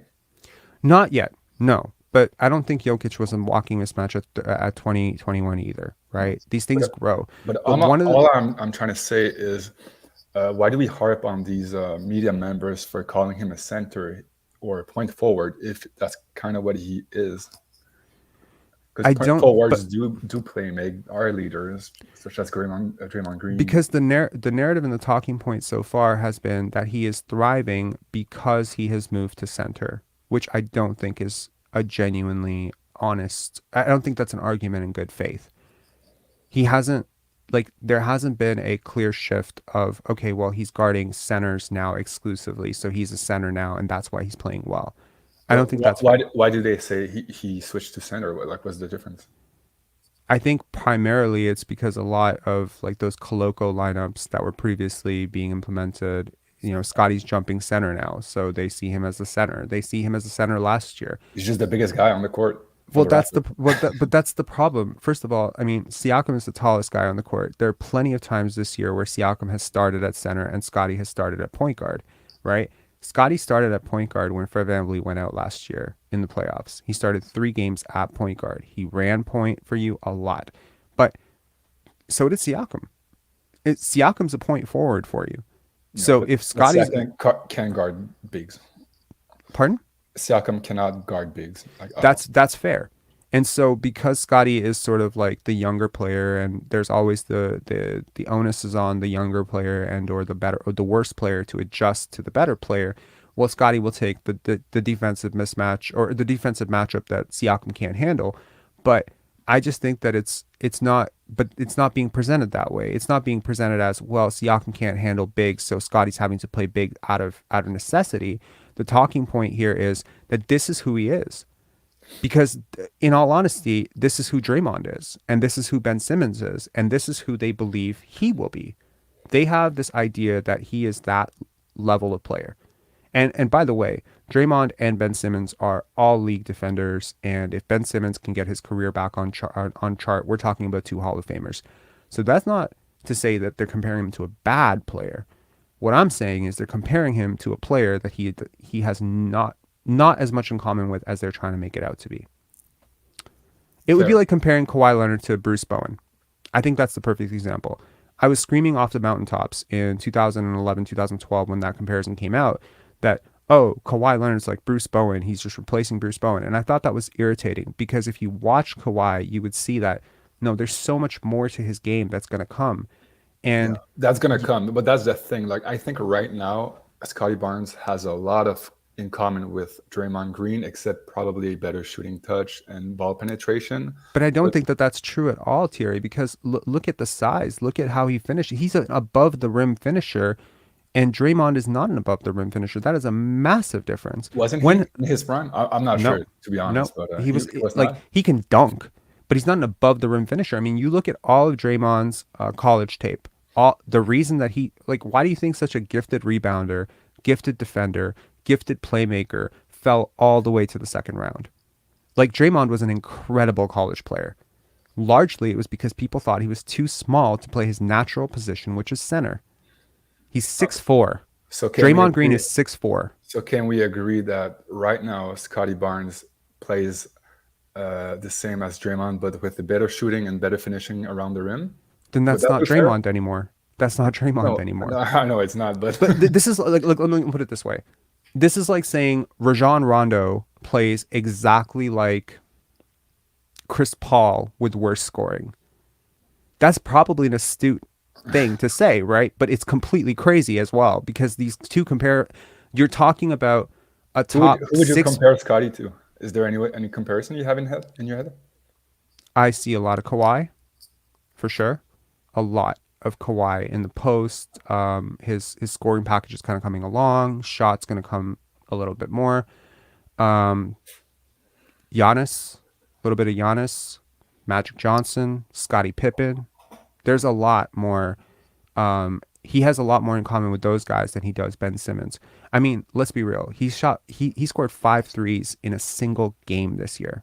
5 threes. He started the season out for the first 7 games. He was shooting 52% from 3 on not bad volume. He But upped his.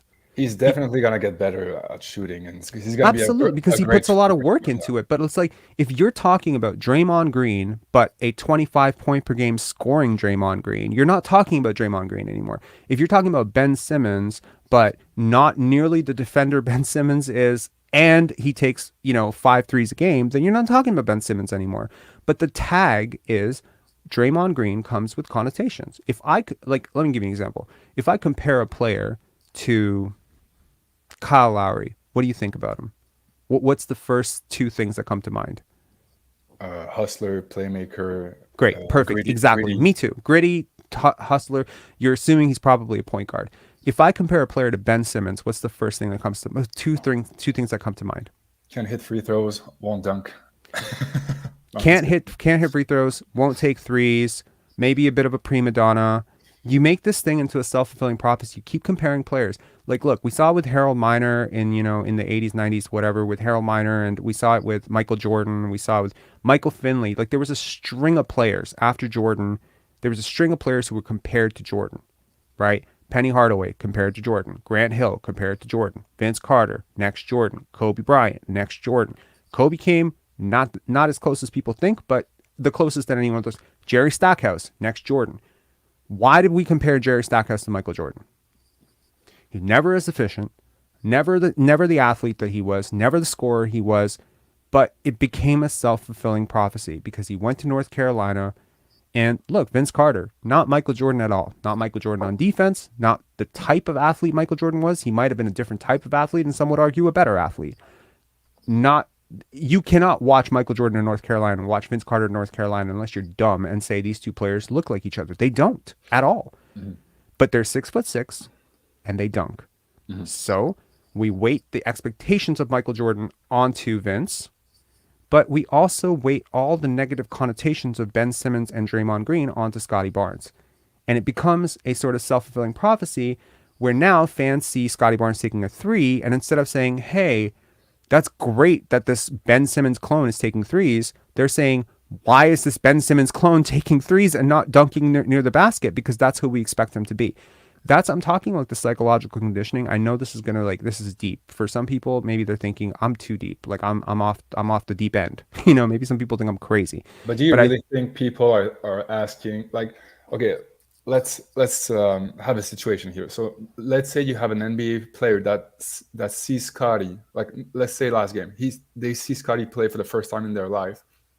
Do you think they would be like, oh, he took a three, that's a good shot, considering he turned down like most of the threes the first half? Yes, because if you're open and you can shoot threes at a 30% clip, I think you should take them. Scottie Barnes shoots 36% or 37% on catch and shoot.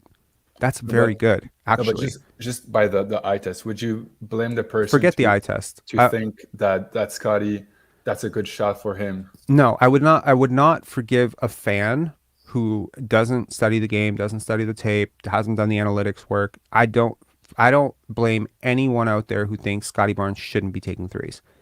But I will tell you, go look at his shooting analytics and tell me what his catch and shoot percentages are. All threes are not created equal. Can we agree on that? Yeah. We can agree that Landry Shamet and Steph Curry don't take the same types of threes as Dame Lillard and LeBron James, okay? Threes are different. Above the break threes are different than movement threes, self-generated threes, pull-up threes. Dame Lillard is special because he can literally walk the ball up the court. Steph Curry, Dame Lillard, I mean, more Dame Lillard than Steph Curry, to be honest, to be completely fair, that he can just generate a three out of nothing. That's impressive. And that's probably the most high value type of three in late game situations. But 3 points are still 3 points.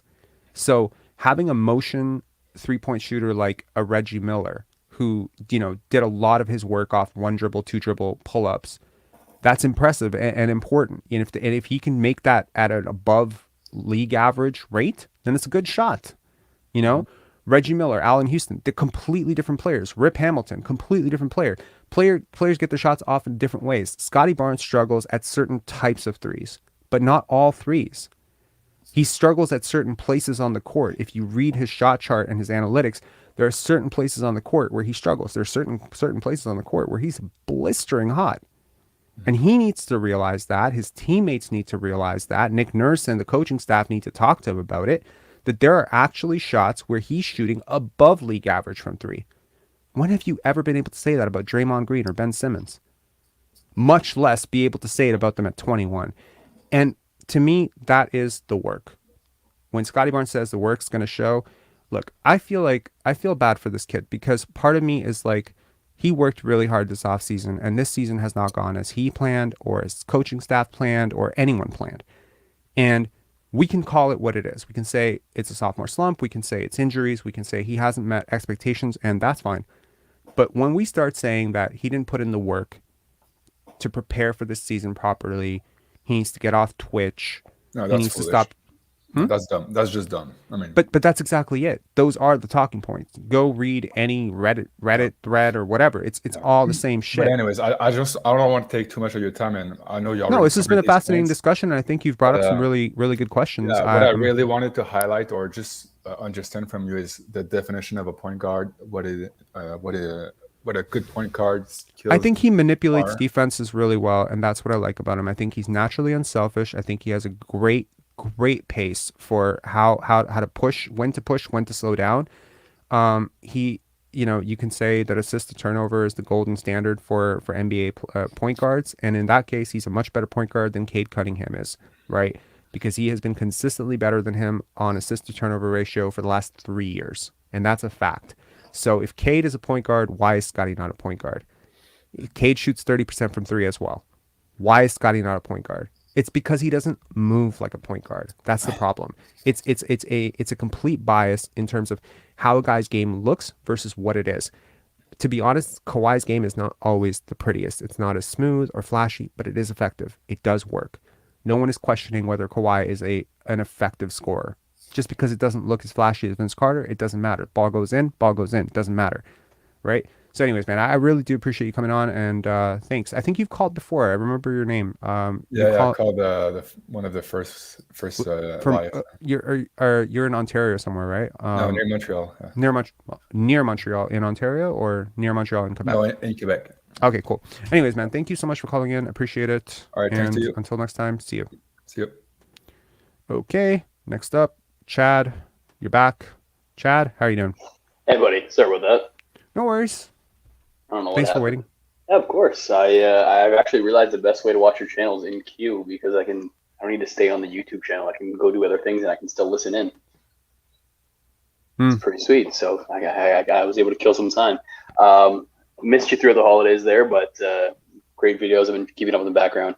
I think the craziest thing about this team and the way media is trying to switch the narratives, and this is what I was waiting online for, is they're really wanting to talk about this Vision 6-9, and obviously that we don't have a full Vision 6-9 if Fred's there, but like then they're now starting to change. They don't want Scottie a point guard, they want him at center, and they think he's better suited for that. But isn't that the whole point of Vision 6-9 is to have players that are able to do that exact thing that Scottie's doing? In an ideal world, you want 5 Pascal Siakams, 5 Scottie Barnes. You want guys. I mean, obviously it doesn't work because one of them is going to always need to be a facilitator, connector. One of them's always going to be spacing off the ball. So maybe 5 guys exactly like that don't work, but 5 guys roughly of that ilk who can push it in transition, who can grab and go. That's a dream. That's a dream. I mean, I won't say 5 Scotties or 5 Pascals because neither of them are really good shooters, but 5 Brandon Ingrams, or maybe he's not the greatest defender, or like 5. Who am I talking about? Let's think of the prototypical who's the prototype for 6'9" everything. It's not Giannis. Paul George. 5 Paul Georges. Okay. 5 Paul Georges. I think he's the perfect example. 5 Paul Georges, 5 Tracy McGrady's, like maybe a more dialed in defensive Tracy McGrady, like that. And 5 versions of that, because Paul George can play off the ball, he can play on the ball, he can facilitate, he can dribble, he can break down his defender, he can play defense, he can guard the post. That's a dream. Yeah. Having even 3 guys like that is a dream. So the vision, obviously, I don't know where this Vision 6-9 thing came from. I know it didn't come from Bobby and Masai. They didn't coin the term, but someone obviously did, and they're going with this. Well, Precious Achiuwa, what is the big development with him? They're trying to get him to. I mean, he used to play point guard, so they're trying to get him to push the ball and transition, even though it hurts the team right now. They're getting him to shoot. Why? Because have you ever seen him play for his national team? I did watch a couple of games. Yeah, he looked different. He does look different. He played different on that team. He was great on that team, and it's kind of what you want to see from him. So absolutely, no. I mean, his progress will come. I have no doubt. He works way too hard, and he is too talented an athlete to fail as a prospect. I don't think there's like when I look at prospect, I look at bust potential versus star potential, and then I try to balance those two things out.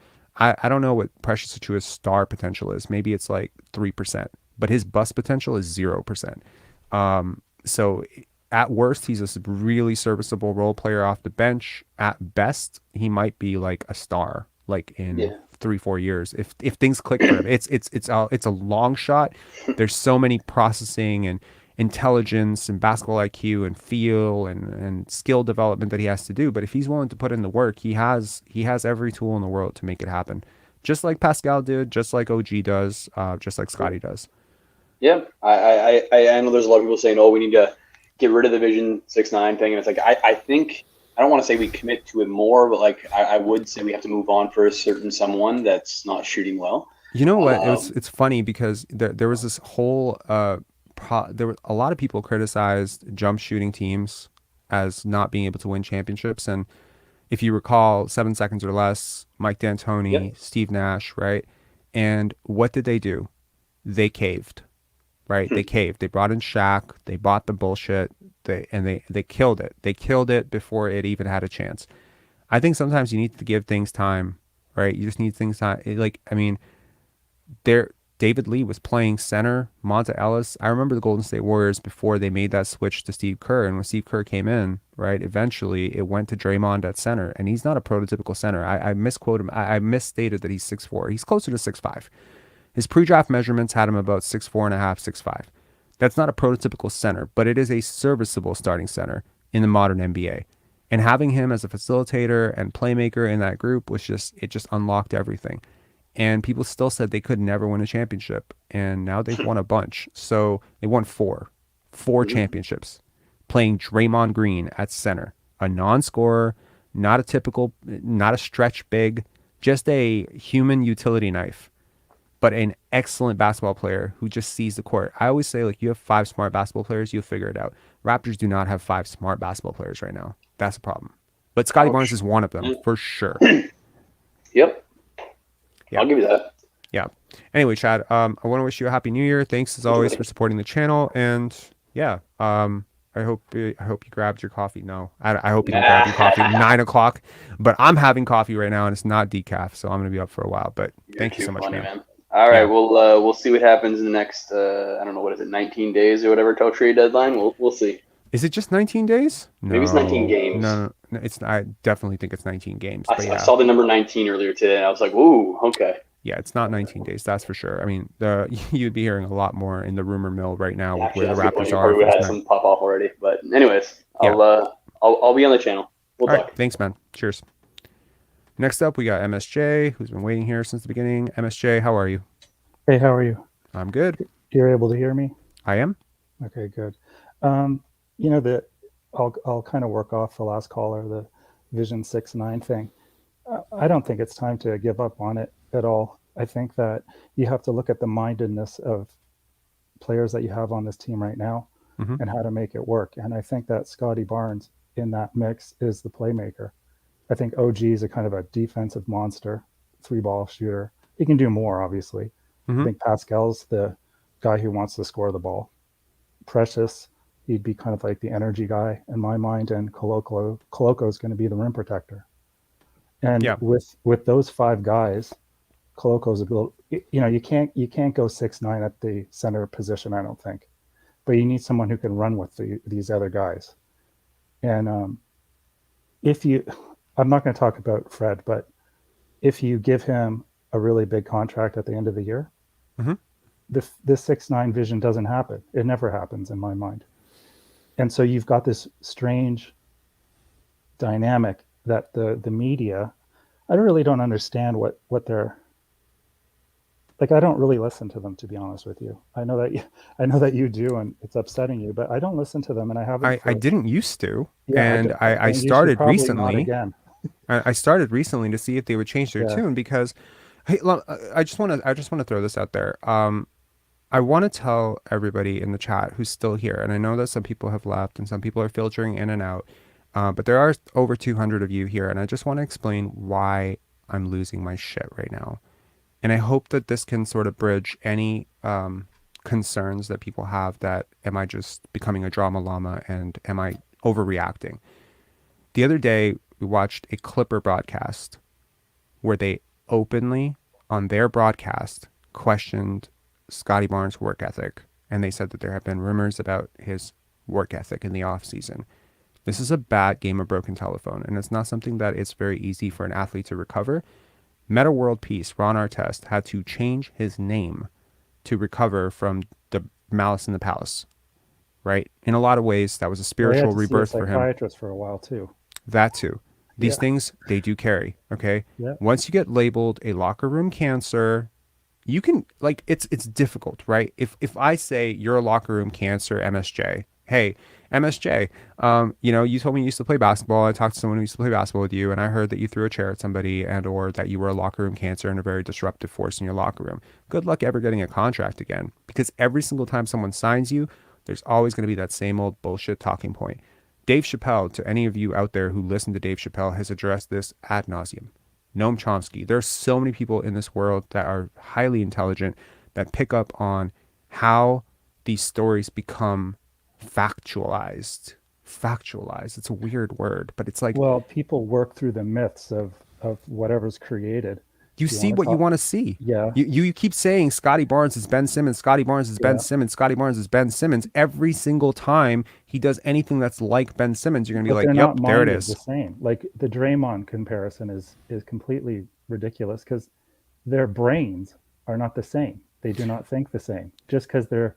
If you want my honest opinion, I think Draymond is a way better defender than Scottie Barnes. I think Draymond at this point is probably definitely ahead of him as a playmaker. I just don't see the comparison. I'm sorry. No. It's Draymond and Ben Simmons are two of the greatest defenders in NBA history. They are utility knives that can guard 1 through 5, And no matter how much we want to push it, Scottie Barnes is not that defensively right now. He may No, get and there one day. I don't doubt it that I he don't can think he push himself. will. I don't think he will, and I don't think there's a point in thinking about comparisons outside Fair of enough. the team so much, Fair enough. because what we're dealing with here is a losing team, and there's reasons for that. There's, Of course. we have a player on the team who last night's game, I remember it well. It was 4 minutes into the fourth quarter. He took like a 30-foot 3-pointer. We were down by 3, and then we're down by 5, and then we're down by 8. And he takes shots that kind of kill the rhythm of the team's offense. And if I was on the team, I'd be like, dude, we're within 3. Like, what are you doing taking that 3 ball? Because it's going back the other way. You haven't hit a shot really all night, and that's a killer. But it's the mindedness of the players. It's like, for casual fans, it's kind of like, oh, he looks like that. But like I've mentioned, yes, I'm 6'5". People would say, oh, what'd you play, shooting guard? The thing in my mind was I always wanted to play center. That was just the way I was minded. Was I big enough? No, but it's just fun that way. And that's what I did. And I think with Scottie, if he wants to do well at basketball, you got to let him have fun playing it. You can't make it like this torture chamber for the guy. Absolutely. And I mean, like, so many of the things, we addressed it in the first conversation with Thierry, like so many of the things that I prototypically want to associate with being a really good point guard, I think Scottie does. Yeah. It's not perfect yet. Yeah, the shot will come. I have no doubt he puts way too much work into that. Yes, this is me peppering in the hard-working Scottie Barnes. He's a very hard worker. Like, I implore these media people, you have access to all of these players. You are in the scrums. You're able to talk to them. Talk to Thaddeus Young about Scottie Barnes' work ethic. Talk to OG Anunoby about Scottie Barnes' work ethic. Talk to Precious Achua and Gary Trent Jr. about Scottie Barnes' work ethic. Stop asking Fred VanVleet about it. I don't want to hear what he has to say about Scottie Well, Barnes. Ask the others. You know what? Here's a quest for the media, because I know you guys are going to see this. Do me a favor. The next time you talk to Jeff Dowden Jr., ask him about Scottie Barnes' work ethic. Ask him about Scottie Barnes as a teammate. Write that story. Try to see it from that side of view, because you get the questions, you get the answers to the questions you actually ask. I think that's a very true thing in the media. If you want to ask somebody all the wrong questions, you're going to end up with all the wrong answers. So ask the right questions. Be willing to ask open-ended questions that don't have necessary end points and conclusions that fit with your pre-existing narrative, is what I'm saying. Otto Porter has been around this league for a long time. He's an NBA champion. I don't hear anybody asking him about what he feels about Scottie Barnes. Thaddeus Young has been asked about Scottie Barnes several times. The reviews have been glowing, right? He has waxed poetic about this guy. Goran Dragic, right? I mean, these media members, they know who likes who a lot, right? They asked Goran Dragic about Scottie Barnes in his opening season presser. Yeah, I and remember that. Goran could not even contain how excited he was. He just had to smile. He's just like, he's so special. Well, the Like, truly screwed up thing from what I'm seeing out of the media, and like, I'm just going to stop with it, is that they want to create the narrative. And you talked about Noam Chomsky, and they kind of want to manufacture that consent within what they're doing, so people will listen to them and they'll be the smart ones and all this other stuff. And what I fear the most, and this is why I kind of understand why you're kind of losing your crap over it all, is that I fear that Scottie is going to be like, listen, this is not what I want. It's my career, and I'm leaving. I know there's lots of money and all that stuff involved, but like, I really think that fans and the media should say, hey, you know what? Let's look at this fairly. We got a point guard who's not shooting the ball very well. He's looking for a massive contract. We've got a young player who's very dynamic, could be something really special. He wants to play the guard position. Hey, I mean, like, let's just take a flyer on this for a bit, see what happens. Because I guarantee you that we're not going to get back to a championship with Fred VanVleet as the point guard. And that's the end of the story. I think that's fair. Yeah. I'll counter it, because I've heard a lot of people say that he might leave. I've heard a certain YouTuber that I continuously refuse who might to. leave? Sorry, who might? Pardon? Leave? Who are you saying is going to leave? Scottie. Yeah. Okay. That if this continues, that he will leave, that he will become frustrated with the Toronto media. Look, I can't really explain why I know this or how I know this, but I promise I wouldn't say it if I didn't know it for a fact. Scottie Barnes is not a stupid person. He is much smarter than he sounds to people who are college educated. There was an Olympic coach on, I don't know if he's watching this, but he said that Scottie Barnes didn't sound like an intellectual. And I think that that comes with the territory when you speak in a certain slang or a particular vernacular. Scottie Barnes Well, does when a you're lot of too nice a mumbling. person, really. And that too. When you're Yeah. really nice, you just come off as a bit stupid.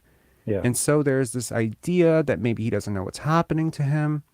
Look, man, I'm wondering how much I can say without You don't have to without say much, because I know if I was him and I had to deal with the clips that you had before about these people talking about me who obviously have never played in the NBA. I don't even know what, like, it's just, these I are the don't think kind of they played people high who, school, to be yeah, well, honest. these are the kind of people who have to remain smart in their own minds by not being nice about it. And that's why I don't listen to them. And I think you should take a break from them as well, to be honest. I mean, they're responding now, so that's fun, Oh yeah, right? that'll be I fun for I you. I, I thought that was hilarious. Look, Yeah. here's a free tip. I mean, I almost don't want to give these guys free tips, but okay, I just want to conclude with what I was saying about, why I Sure. think Scotty won't leave. I think Scotty's a really smart person. There's a lot of reasons why I know this. There's a lot of evidence that you could probably draw from just how he processes information to you can see his reaction to certain questions that he knows where your question is going. And in all honesty, I think the read and react in a conversation can sometimes point to intelligence very well, right? I think like, do you know what I mean? Like Yeah. Christian Coloco, you can tell he's really smart. It doesn't matter. Like sometimes there's all these preconceived biases about what we think a smart person ought to sound like. There's a particular lingo, vernacular. They're supposed to use big words. They're not supposed to make grammatical errors. They're not supposed to mumble. They're supposed to be articulate. No ums, pauses. It always makes you sound less authoritative. I understand all the psychological biases that go into this prognostication about whether or not someone's really smart or really stupid. But Scottie Barnes is a smart person. He can figure out people really well. I think he sniffs out people really well. You can look at just how he's handled his career so far. Just look at it. Look at who he surrounds himself with. Look at his agent. Look at his producer. Look at his trainer. Like he has sought out all the people in the world that are right for him. And he has Yeah, distanced right for him. himself from all the Exactly. people that are wrong with him. Look at the people he vibes with. Look at his best friends. Look at his friends around the league. Do they strike you as knuckleheads, or are they all hoopers to the heavens? That's the first time I've ever said hoopers to the heavens, and I love it. I'm coining that forever. Don't take it, anybody. That's mine. I won't say it. Hoopers to the heavens. Like all these guys, they're all good dudes. So, Yeah. you follow this guy long enough, you figure it out. He gets people. He understands people. He sniffs out people. He sees what people are doing. He doesn't align himself with stupid people. And he can figure this out. So, that being said, why is he the face of Subway Bullway? Why is he doing all these Google Pixel ads? Look at the context of those ads. This is my home. Look at the intelligence that was required. Can you think of the last time we had a Toronto Raptor rookie who, within 1 week of being drafted, had a Players Tribune article, or 2, 3 weeks of No, being drafted? that's why I don't understand why people. Uh, I mean, he's growing as a player. Just embrace it. Just let it Hmm. happen. Like relax and watch it happen, because it's happening. Like you say in the analytics, I went through a little bit of it after I talked to you before, and his shooting's better. It is.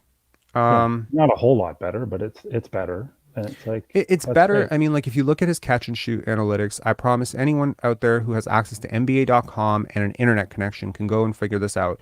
Go Yeah, look at his catch and shoot numbers for the vast majority of the season. They have been very, very promising. yeah. It's where he gets into trouble is he has some of the worst shot selection on threes ever. It's so bad. Like he takes some of the worst threes in the NBA. There's like just difficult threes, contested, early in the clock, Just from the wrong immature threes. Yeah, he places, does. off the dribble. Yeah, It's just bad. yeah, But in fairness, this is a skill set that requires a great deal of practice to get right. If you've never been a go-to scorer at any level, and let's be real, Scottie Barnes has never been a volume scorer at any level, not Florida State, not Montverde. He's never been that. So trying to become that for the first time, dealing with defenses that are playing you as a guy who just won Rookie of the Year and are putting second line of defense in your way. I think this season has been such a sign that he is going to be just fine. The way that he's had to adapt. Jason Tatum has been a go-to scorer since high school. So his shooting slump or his sophomore slump is different than Scottie Barnes. Scottie Barnes is trying to change who he is as a player, the dynamic. Like he's trying to go from Draymond clone in high school, which is what people saw him as, and probably fairly so, maybe, to like Kawhi level A plus scorer or apex scorer, and that is a very different shift, right? It might take him several years to do this. It might, but here is the thing: I have always found this to be true in basketball and in life, that intelligence is a great amplifier of success. I can pick up chess. Yeah, like I mean, I could guarantee you that if I sat Scottie Barnes down right now, if he's never played chess before, and I've played chess 1,000, 5,000, 10,000 times, I've played chess my whole life, I would guarantee you that he would pick it up way faster than the average NBA athlete. There's just a certain learning curve. You can watch his training sessions with certain coaches. You can watch how quickly he picks things up.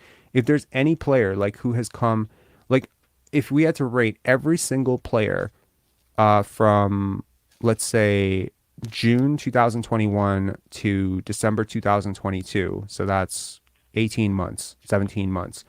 If you had to rate out who has grown the most from that point to that point, I think Scottie Barnes is right up there in the league, probably top 20, right?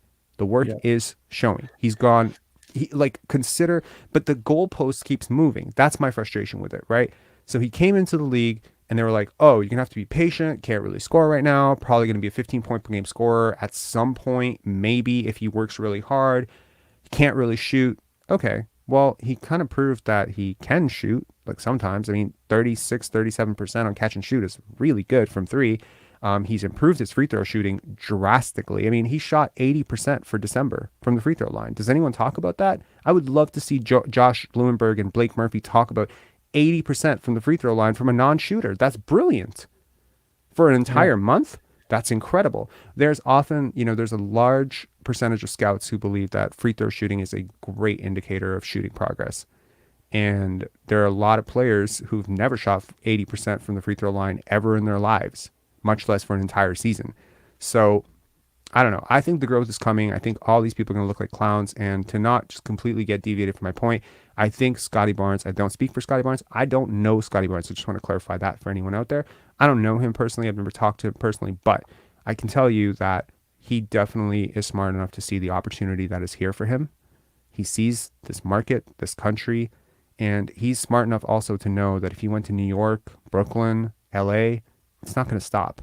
Scottie Barnes has been dogged literally his whole life. There have been people doubting whether a player like this can become the player that some people think he can become because they haven't really seen it. Let me ask you one last question, then I'll go. Sure.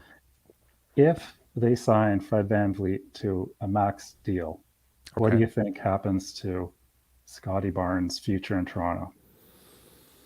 And I'm just going to leave you with that because I got to go. But that's the question I have. And I'll talk to you later. Okay. I mean, I guess that's something to think about. All right. Thanks so much, Jay. Okay. Next up, we got Samuel. Samuel, how are you? Hey, how are you? I'm good. Hey, you gotta relax, man. I saw the video, man.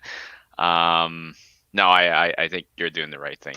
Yeah, I mean, I saw the title of the infamous video, like Scottie progress at center. Like, why? I mean, some of the other callers already mentioned it, and I'll address the last caller. If they sign Fred VanVleet to a max deal, then yeah, it's called the start of the process in Toronto, which is fine.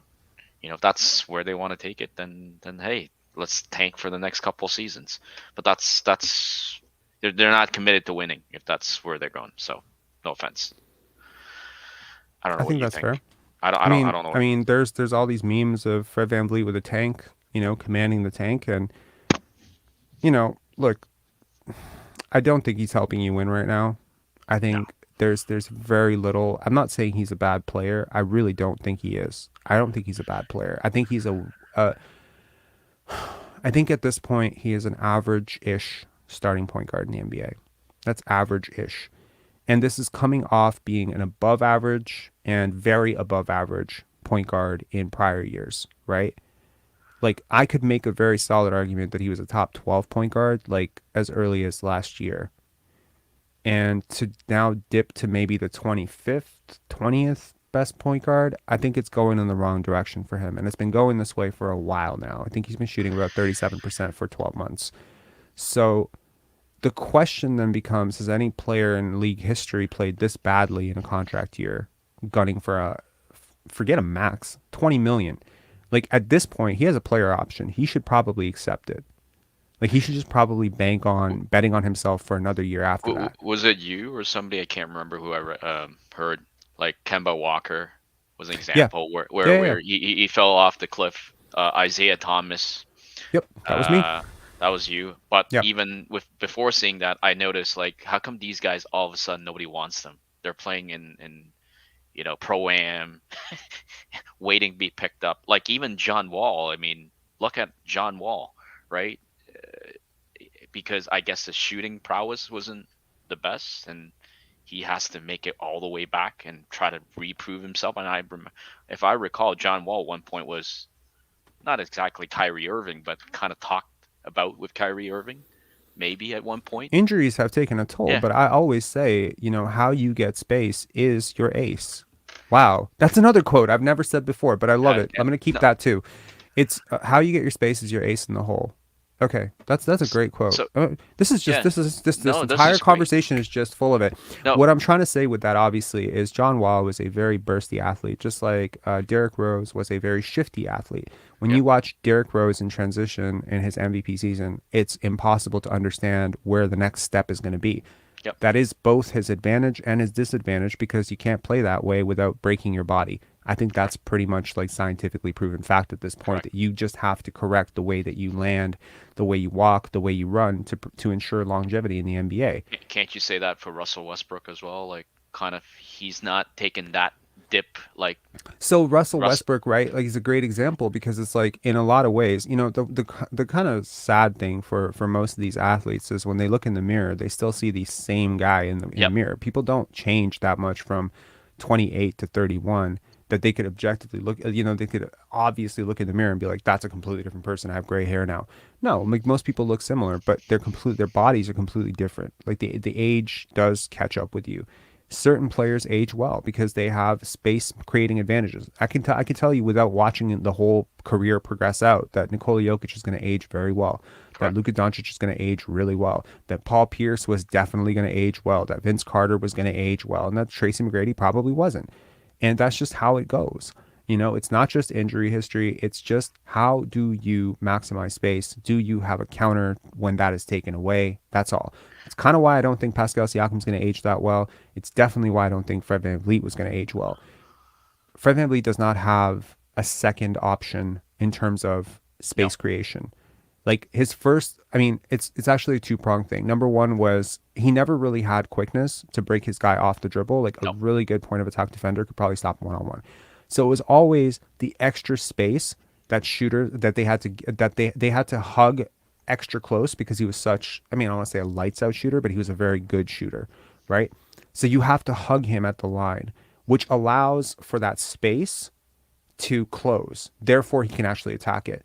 But if I give you 1.5 feet of space to 2 feet of space, which is more than enough for a really solid shooter, like a really good shooter, to get their shot off. Like, most NBA shooters don't need even that much space.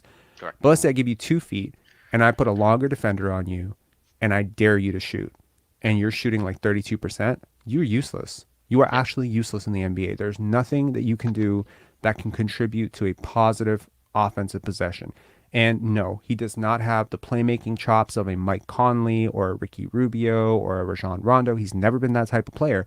And I'm kind of sick of this myth that he's a point guard. I've been on this for 3 years. He's not. He's never been I don't see it. I don't get it. He is a serviceable point guard the way, I mean, to some extent, like, you know, like a lot of backup combo guards have been in the NBA. There's tons of these guys. I'm Yeah. not comparing the guy to Eddie House, but like there's a lot of guys who could dribble the ball a bit, but they don't set their teammates up, you know? I think With, there's a reason why teammates shoot so poorly on his passes because he doesn't really see. which goes with what you guys talked about a couple callers ago, right? Like, I think you're trying to say this point, which is you have this vision as an organization, right?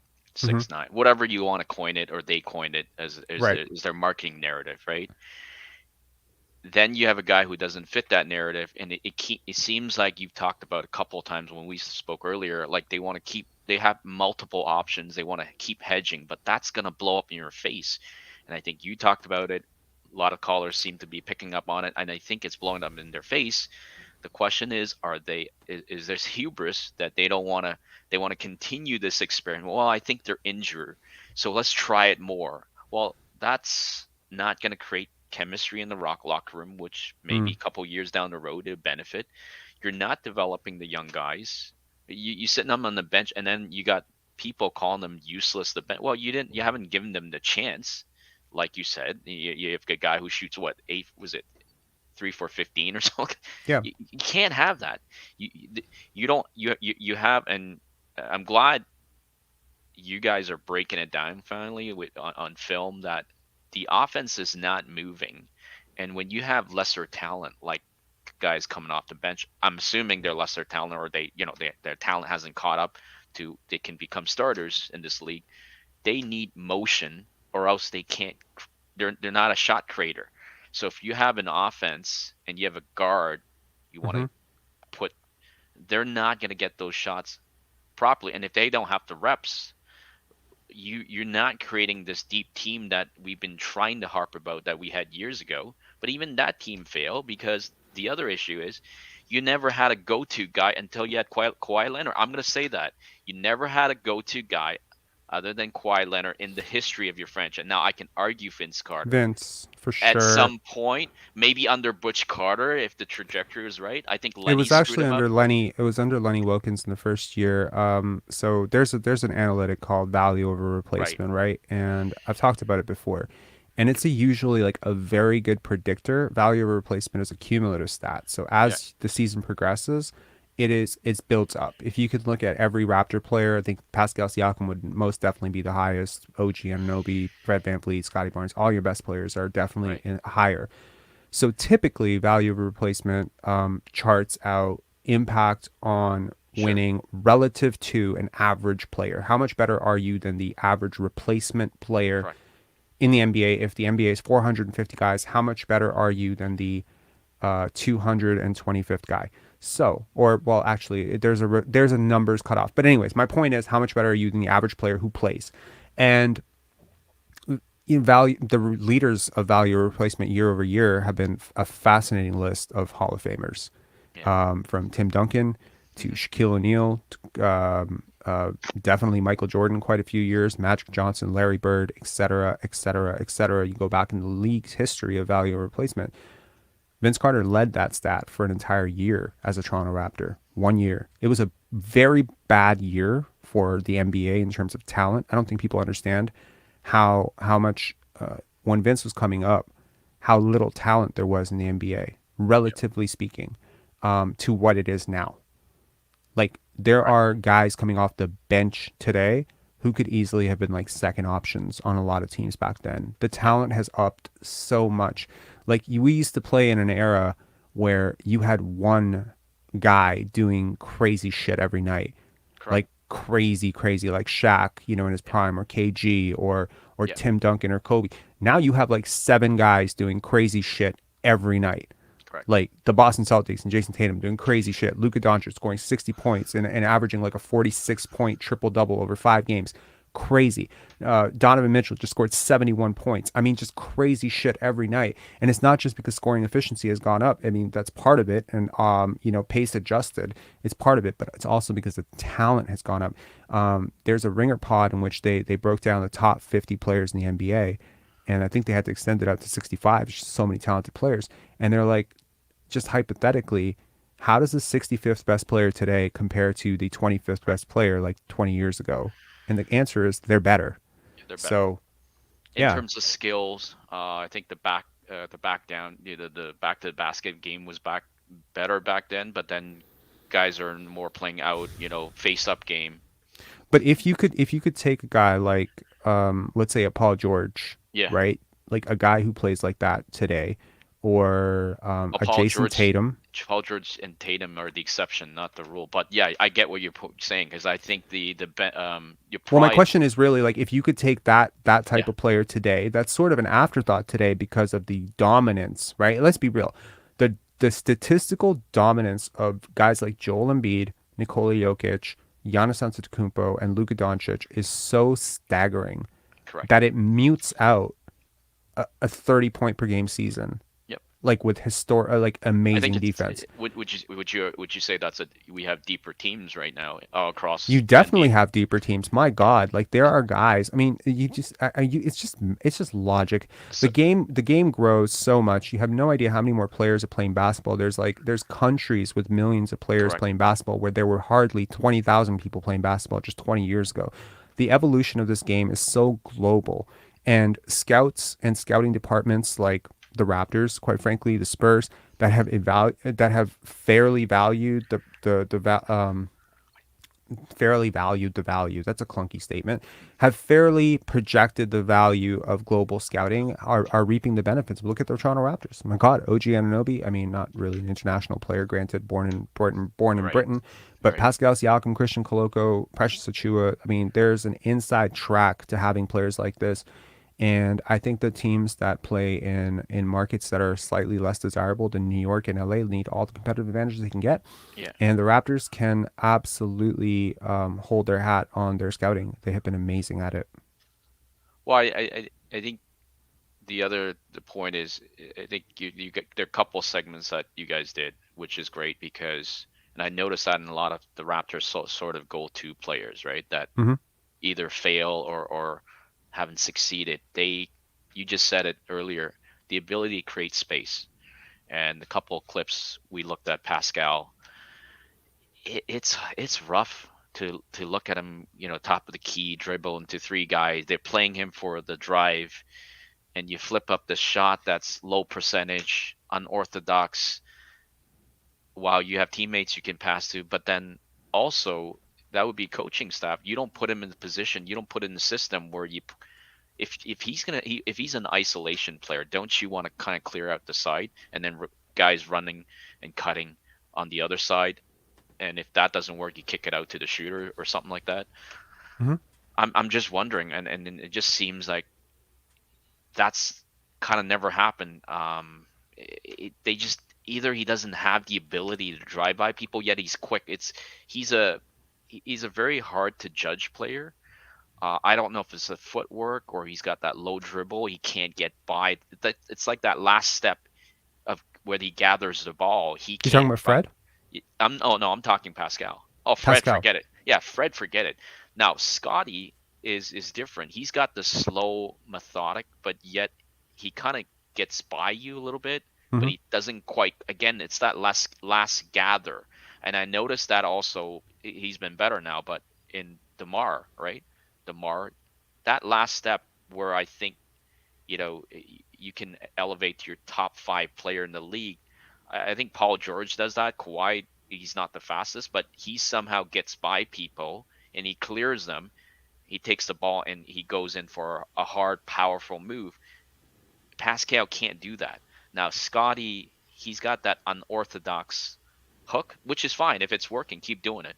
But Mhm. it's almost like if he needs to develop that counter move, maybe have a fundamental shot with the unorthodox, maybe that'll work. I don't know. I think that's more productive to talk about rather than, and I'm not saying, I think you're doing great. I think those other No, guys I in the hear you. media, I those hear other you. guys in the media, they're talking about nothing because they're not looking at film, they're not looking at numbers, they're not even watching the game. So it's like they're running out of content now.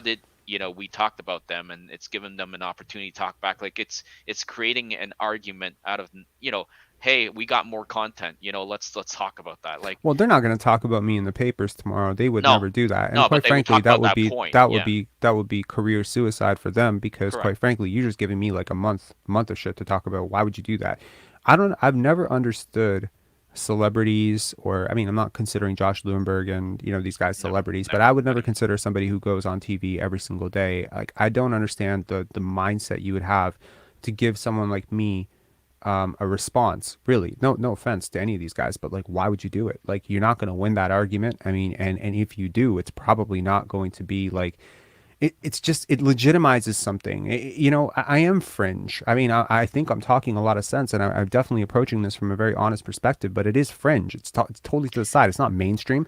You don't have to answer to this shit. It's just it's just a me talking, and they can watch it grow. Obviously, I have no intention of stopping at any point soon, and I understand your point too, right? Like, why harp on this? Why give this the attention? Well, I mean, in all honesty, why did I start Prince Harry basketball in the first place? Part of it was to just make sure that I had a voice. There's so many players in this league that I have met that are so different from my perception of them based on how they've been covered. Either because they've been kind of labeled as bad dudes, like a guy like Allen Iverson. Yeah. It's just such a nice person. I cannot go into how many details about this guy. Just that if you met him as an average fan on the street, or you went to an autograph signing, or if you hung out with him for 20 minutes, how nice a person he is. Vince Carter, Vince Carter is probably like all-time Hall of Fame, most misrepresented athlete ever. Great teammate, great person, like incredible off the court work, did so much for Basketball Canada, so much for Toronto, so much for local hoops. He was everywhere. He was at parties. He was like he ran a nightclub. He was incredible for the city, and they trashed his ass. That's and I don't what I was like it. at. Yeah, that's where. No, I hear you. If that's the case, like I agree with you, because I see them doing similar things to Scottie, where if you're gonna keep that same energy, I think that's where you go, and do it to the other guys. If you're going to criticize as a media member, but I think what I'm trying to say is I think you're doing great enough work. Just keep doing you, and I think people gravitate towards you, and you'll grow bigger and bigger. Yeah, I think they will respond, but just not mention your name. They'll just attack the point and attack the player. Well, that's what they've been doing, right? Yeah. So like, Will Liu has definitely heard what I have to say. I know that because he sort of addressed it, right? That YouTuber that I've been addressing, he addressed me without addressing it, right? He says, because they're not going to say the name. Of course. For whatever reason, they don't want to say the name. And I picked up on this very early, that they don't want to say the name. And I decided to agree that I wasn't going to say the names, but then they just kept saying other people's names. And I was like, okay, I'm just going to say the name. And so I said the name, but I censored it, but there was this, a very impassioned rant that I had about Scottie Barnes, like when he started struggling like two and a half months ago. And I said, I'm not going to name the name. And that was actually someone in the media that I know personally very well. And I've talked to that guy like 150 times, and we've had our back and forths about Scottie. And it's like the go along, get along gang that Kwame Brown just brought up, right? Yeah. It's just they have this twisted perception of themselves. Because and Rob, actually, you probably addressed this, right? And I through the calls, a lot of these guys, and well, including me, because I don't do this for a living, right? Like I just tune in, and I think you do a lot of this stuff, and you spend a lot of time on it. Very few people, and that's why I sent you the clip on Facebook. But I remember I sent you that Mark Cuban. He was destroying Skip. This was like when I think the Heat lost to the Mavs. Gosh, Samuel, that's you. That's okay, me. Wow. Okay, buddy. So that Mark Cuban thing. Did you see that? The whole thing? I have seen the whole thing, and the funny thing is that Mark Cuban Skip Bayless thing, right? It's sort of it just summarizes what you guys are talking about, because they don't. I just wonder sometimes, you got these multimedia company that's has what multi-millions, but I just wonder if they just spend all the money and equipment. They don't do the research that you guys do. You, Leo, a couple of these other guys. So what game are you watching?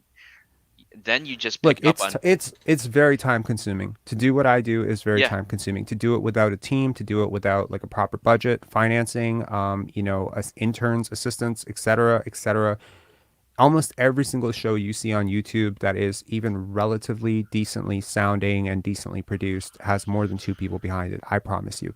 Correct. Okay. So the truth is it's hard and time consuming. And then to go additionally and break down tape, I'm not surprised that some people think I literally live, breathe, and do this all my time, like all my time. That's not true. Obviously I have a life outside of this. Sure. I am an editor. I run a film festival. I have, Sure. believe it or not, I binge Netflix and watch The Office just like you guys. You know, like I have those moments. I do want to say though, and I want to be careful and respectful when I address this with the Mark Cuban thing. When I watch the Mark Cuban Skip Bayless debate, I think about that Spider-Man meme where one guy's like, "Who's the real Spider-Man?" Yeah. It was one person who doesn't really understand basketball very well Correct. calling out another person who doesn't understand basketball very well. No, but It was 2 guys arguing about For basketball sure, that didn't but- understand. But one guy had the upper Correct. hand because he got to ask the questions. And that's probably just how that interaction went. Because when Mark Cuban was describing how they shut down LeBron James in the finals, yes, he was asking questions that he himself did not have the answer to. what I was trying to say, and I think you've been trying to address Mm-hmm. through the today's I think YouTube, the video is, Yep. if you're a media member, right, Mhm. and maybe it's not only their fault, maybe it's their organization. Somebody's got to sit there and look at the thing, and instead of just pounding on narrative, and maybe that drives viewership. I don't know, but if you're not even doing your due diligence, stop it. Right? That's fair. People gonna fall off the map. Yep. I don't know what their viewership is. I went to the other show and then just looked at it. I think you got more views than they do, and their Sportsnet YouTube show. It's sorry. I mean, it's embarrassing. So I mean, it's not because the YouTube algorithm. I know people say algorithm, and people look at look at this. Okay, last night the Raptors, their own media people, their own talking heads, their paid guys. No offense, Jack Armstrong, those guys, right? Yeah. They did a post game show. We did a post game show. Who had more views? This is not me being arrogant. This is me telling you that the YouTube algorithm does not discriminate when it comes to audience preferences. Correct. Okay? And the audience prefers honesty. So when the Raptors win, I guarantee you, like, no, I'm not telling you to whatever. I'm telling them to say, like, you gotta be embarrassed because I'm not saying Jack and those guys. I'm talking the other guys. Like, if you want to be a talking I think they're head, doing their job. Like, to be honest, what do you want Jack Armstrong to do? You want no, Jack I'm not Armstrong saying to Jack. rip the I'm team? I'm saying the other guys that we've been kind of Okay, I mean, around. okay, so here, I mean, and I'm gonna get into this right after we get off the call with you, but Yeah. but there's this concept of like, who is paying your bills, right? Correct. Who is paying my bills? Well, first of all, like, I mean, I think I'm okay. I'm not rich, but I'm okay. I don't like. There's a reason I can devote so much time to videos that often generate $40-$50. And it's not because I'm doing this for the money. I mean, the money's nice. The little bit of money is nice. It's basically an allowance at this point, to be honest, like a pocket change.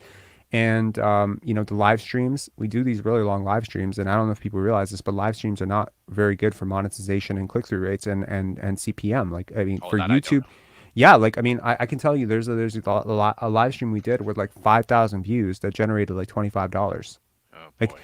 so some people might say that's not even worth any time at all. But to me, it is worth the time to grow this out properly and to do this. But no one is paying my bills, right? No one is paying my rent. So I have to have a certain amount of empathy that if you work for Sportsnet and you work for TSN and you have a press pass, the truth is there's certain places you probably can't go. There's questions. Look, media scrums are very similar. And, when Leo's on, you guys can ask him about it too, because he's in those scrums every single day in Sacramento. There are questions you're not allowed to ask sometimes. There's known talking points where you're like, we're not going to ask this guy about free agency. Every single media member in Toronto was given direct orders to not ask Kawhi about free agency. Of course. Because if you didn't give them those orders, they would ask him every single day and drive him out of town.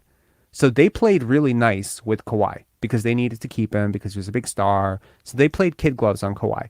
But sometimes they don't do that for everybody. And now I do want to say, like, to anyone who says, well, Rogers and Sportsnet own, Rogers, Bell, they own The team, MLSE, yeah. so MLSE owns the Raptors. Masai Ujiri runs the Raptors, so if TSN and Sportsnet are attacking Scottie Barnes, then that means Masai is attacking Scottie Barnes. And to those people, I would say the world is not flat. Relax. It doesn't work that way. I have heard this talking point from very smart people, and I'm always shocked every time it comes up. These are independently run. Granted, they are still on a payroll, but Masai Ujiri is not getting in conferences and huddles with Josh Lewenberg and be like, hey, can you write a hit piece on Scottie Barnes because he's not playing well? That doesn't happen. That's never happened ever in the history of this. Oh, I don't want to say ever in the history of this team. But it's never happened in the last 10 years. I would argue being the leader of an organization, right? If your staff Masai Ujiri is not the leader of MLSE. Masai Ujiri is not the leader of Sportsnet. Masai Ujiri is not the producer of. No, but Raptors, you would actually protect your player to some extent. Look, and Masai Ujiri is like, I mean, look, the freedom of press. There has to be some sort of at least facade put up and some attempt to create that. You are not going to have Michael Grange getting direct orders of like, oh, Masai said we couldn't say this. This isn't how it works. There's a sort of okay, there are certain questions where I guarantee you the media is explicitly told we are not asking this question today. Not going to ask Fred about his back. Not going to ask for Kawhi about free agency. Then there are certain things that are just kind of understood. Yeah. Like we're not going to. And then there are favors that people extend to themselves. I'll give you an example. Mm-hmm. So let's say Precious Achiuwa is a very talkative person with a certain media member. Let's say Precious Achiuwa bumps into a certain media member who wrote a really nice piece about him and knows his trainer. And so Precious Achiuwa has dinner with this person. They get to know each other. They come to each other's house, whatever. So now, when Precious Achiuwa is struggling and that person is tasked with like, hey, can you cover Precious Achiuwa's struggles this year?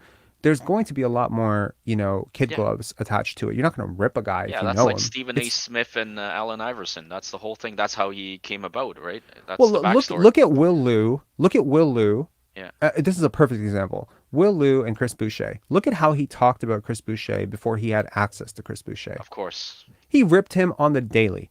He was talking so much shit about him that Chris Boucher actually called him out for it. So here's the point. They had a sit down. They talked it out. Now they're friends. Now they do shows together. Now they're doing on-stage stuff together. And it's a great, happy story, right? Oh my God, all lessons learned. Problem is, how does Will Liu talk about Chris Boucher now? He doesn't. He doesn't really talk about him, right? Because he's not a talking point anymore. Because he's not a whipping boy anymore. Because you know him and you have access to him and you don't want to lose that access. And trust me, I've been there. There are players that I have known where I'm like, if I had to write a story about this player, I would be very scared that I don't know how to be objective. And therefore, I have to reject that writing assignment because I don't know how to be fair and objective about this player. I don't think if I was a Raptors writer and they told me, can you write about Fred VanVleet's struggles, I would reject it. I would reject that writing opportunity because there's no way in hell I could ever be objective about Fred VanVleet. No way. I would taint the entire piece with my own jargon, my own interpretations, my own half-truths, my own, body language assessments, my own rumors. And I would bake so much animosity and vitriol into what I was writing that it would be bullshit. And I don't want to write about a player that I have such strong emotions to, or that I know privately. But I think my point, I think we're talking about the same thing. Is if you're not yourself, right? I use another other very prominent YouTuber that does a good job, right? If you guys, not being funded, this is like your own hobby and stuff like that. I cannot believe these media organization can't break films down, talk about the game fairly. But maybe that's not their goal. I don't know. That's not their goal. That's not their audience. Their audience is not this. Their audience is not Pensari basketball audience. Their audience is not, thinking basketball's audience. This just doesn't exist in the Toronto media space right now. It's been kind of on the fringe. And to be honest, for a long time, this space has been occupied by basically Raptors Republic, right? Raptors Republic have, a couple of really smart dudes. Louis Zatzman, Samson Folk, Oren Weisfeld. Like these guys are really smart people. Like they understand basketball on a higher level. And so they are able to actually do this. What do you think Will Liu would do? No offense to Will Liu, but what the hell do you think Will Liu is going to do with a film breakdown? Do you know what I mean? Yeah, like, that's where point. your Skip Bayless and Mark Cuban thing comes into place because you have an idea. LeBron didn't try. That's the bullshit because that's what you want to see. That's what and what Mark Cuban said to Skip Bayless holds true as he addressed the bias. What I found ironic was that he was actually a person who himself did not understand how they shut down LeBron. In my opinion, I don't think he understood. I don't think he understood, but he just went there to prove his point. Yeah. But that's the whole thing. If you're not there to break down, I mean, you can generate a couple pieces, let it go for a bit. But now, if you continually drive that narrative, I don't know. Maybe they're not driving their viewerships away. I mean, if they continue doing such a bad job, you would hope some of these guys would say just switch off their shows because it's not bringing any value. But I could be wrong. Maybe their views are okay. That's why they continue doing this kind of crap, because they're not knowledgeable. I'm sorry, they're not. They're lazy, maybe some of them, and they're not interested. And the viewership continues to support it. Same with the other YouTuber. Here's right? the thing. I don't judge Pizza Hut for not being nutritious. Yeah, I know. They I know what you say. they are what they are. They are lazy. If you want to eat Pizza Hut, no offense to Pizza Hut, I love Pizza Hut when I was a kid. I went there all the time for birthdays, and it was a thing that my dad and I used to bond over every Friday. It's not, you're not going to sit there and say, well, Pizza Hut is not Manchu Wok, and Manchu Wok is not Whole Foods, and Whole Foods is not a home meal cooked by my grandmother. It is what it is. And I hate to say it, that sounds like a platitude, but it is what it is. Sportsnet is for a certain type of person. And quite frankly, their hockey coverage bleeds into their basketball coverage. And how they cover hockey and have covered hockey for the last 2 decades is how they cover basketball. The same people that run one pretty much run the other, the bosses and the powers that be. Look, to those of you out there who've been watching the Raptors since prior to 2019, no offense to anyone who came on board then, kudos to you and welcome. But to people who watched basketball in 2002, 2003, 2004 in Canada, how difficult was it to just get them to talk about basketball on TV? Oh yeah, without talking about hockey. Fan 590, they don't know what they're talking about. No exactly. offense. But like, I mean, they would be like, oh, Chris Bosh had this like wonderful game, and now back to Matt Sundin, and it's just like, oh, shut up. Exactly. Thank you. It felt like they hated talking about basketball on those shows. They do it a lot better now, but like they used to hate talking about basketball more than the Toronto media currently want to talk about Scottie Barnes' good games. And you know what's really messed up, and I want to conclude this because we've been talking for a long time, and I do appreciate it, but I do want to say this. Chris Broussard earlier this year, right?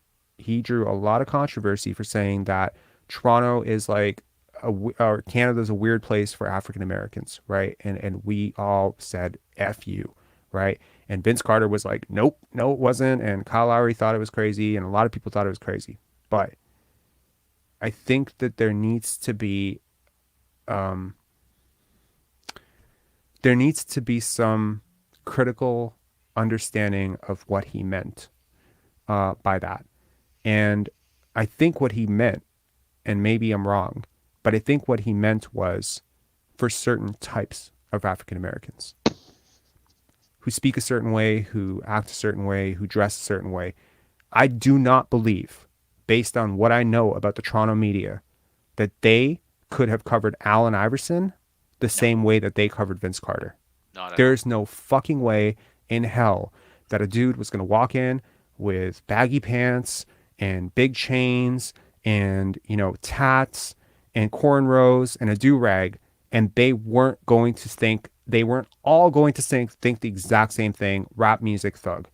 There is that bias. It absolutely fucking exists. And when I talk to these old people, and this is not ageist, I hope I'm not offending anybody, but when I talk to these older people and they talk about how Scottie Barnes is not smart because he's not, well-read, or he's not this, I'm hearing all the baked in assumptions about intelligence and vernacular and culture that are so unevolved, it makes me sick.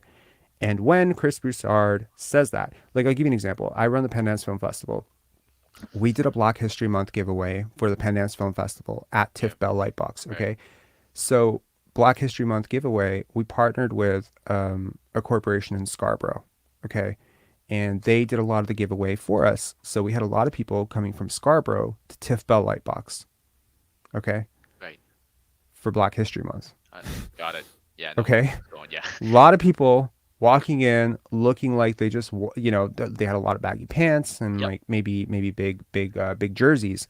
Yeah. And when they walked in, I'm telling you the truth here, the staff at TIFF Bell Lightbox looked uncomfortable.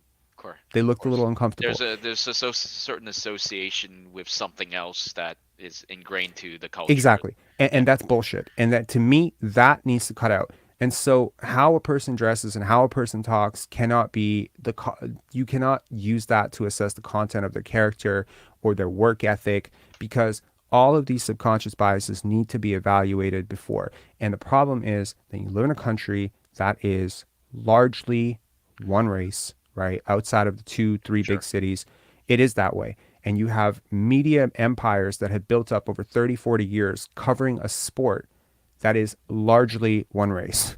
Okay. And that coverage and those people are sometimes assigned to talk about basketball, and they bring all of their hockey shit into basketball. There's so many people, and this is not offense to anybody who follows hockey. There are some people I know that follow hockey in a very deep way that can absolutely shift their brain in a very coherent way to basketball. And I love that. And that's great. And I would one day love to learn more about hockey so that I can understand that sport. But there's no fucking way that you can use all the same talking points that you used to bury Jaromir Jagr and Matt Sundin, and then start to like bring all of those analogies and all of those talking points and all of those, those tools they use to destroy players.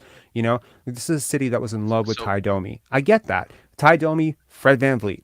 Draw the comparisons for yourself. I want to say something quick before Sure. we conclude, because I think I'll let you go.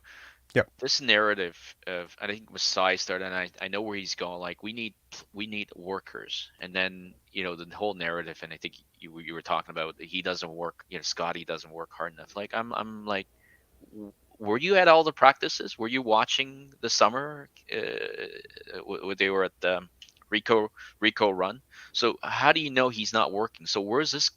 I'm really interested to know where this is coming. And then the other fact is, working hard doesn't mean working smart. You got to work smart and hard at the same, in combination. Then you can go somewhere. And knowing what you're working on is not just working hard and assuming you're going to take the next step.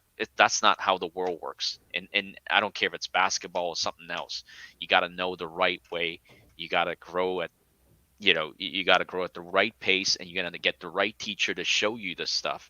And I wonder if some of these guys are working with former great players on certain moves. I don't know. I mean, I don't know that. And to for these guys to make those comments, it's unfair to say just because you didn't see them work meant they, or the results didn't show meant they didn't work on these things is untrue.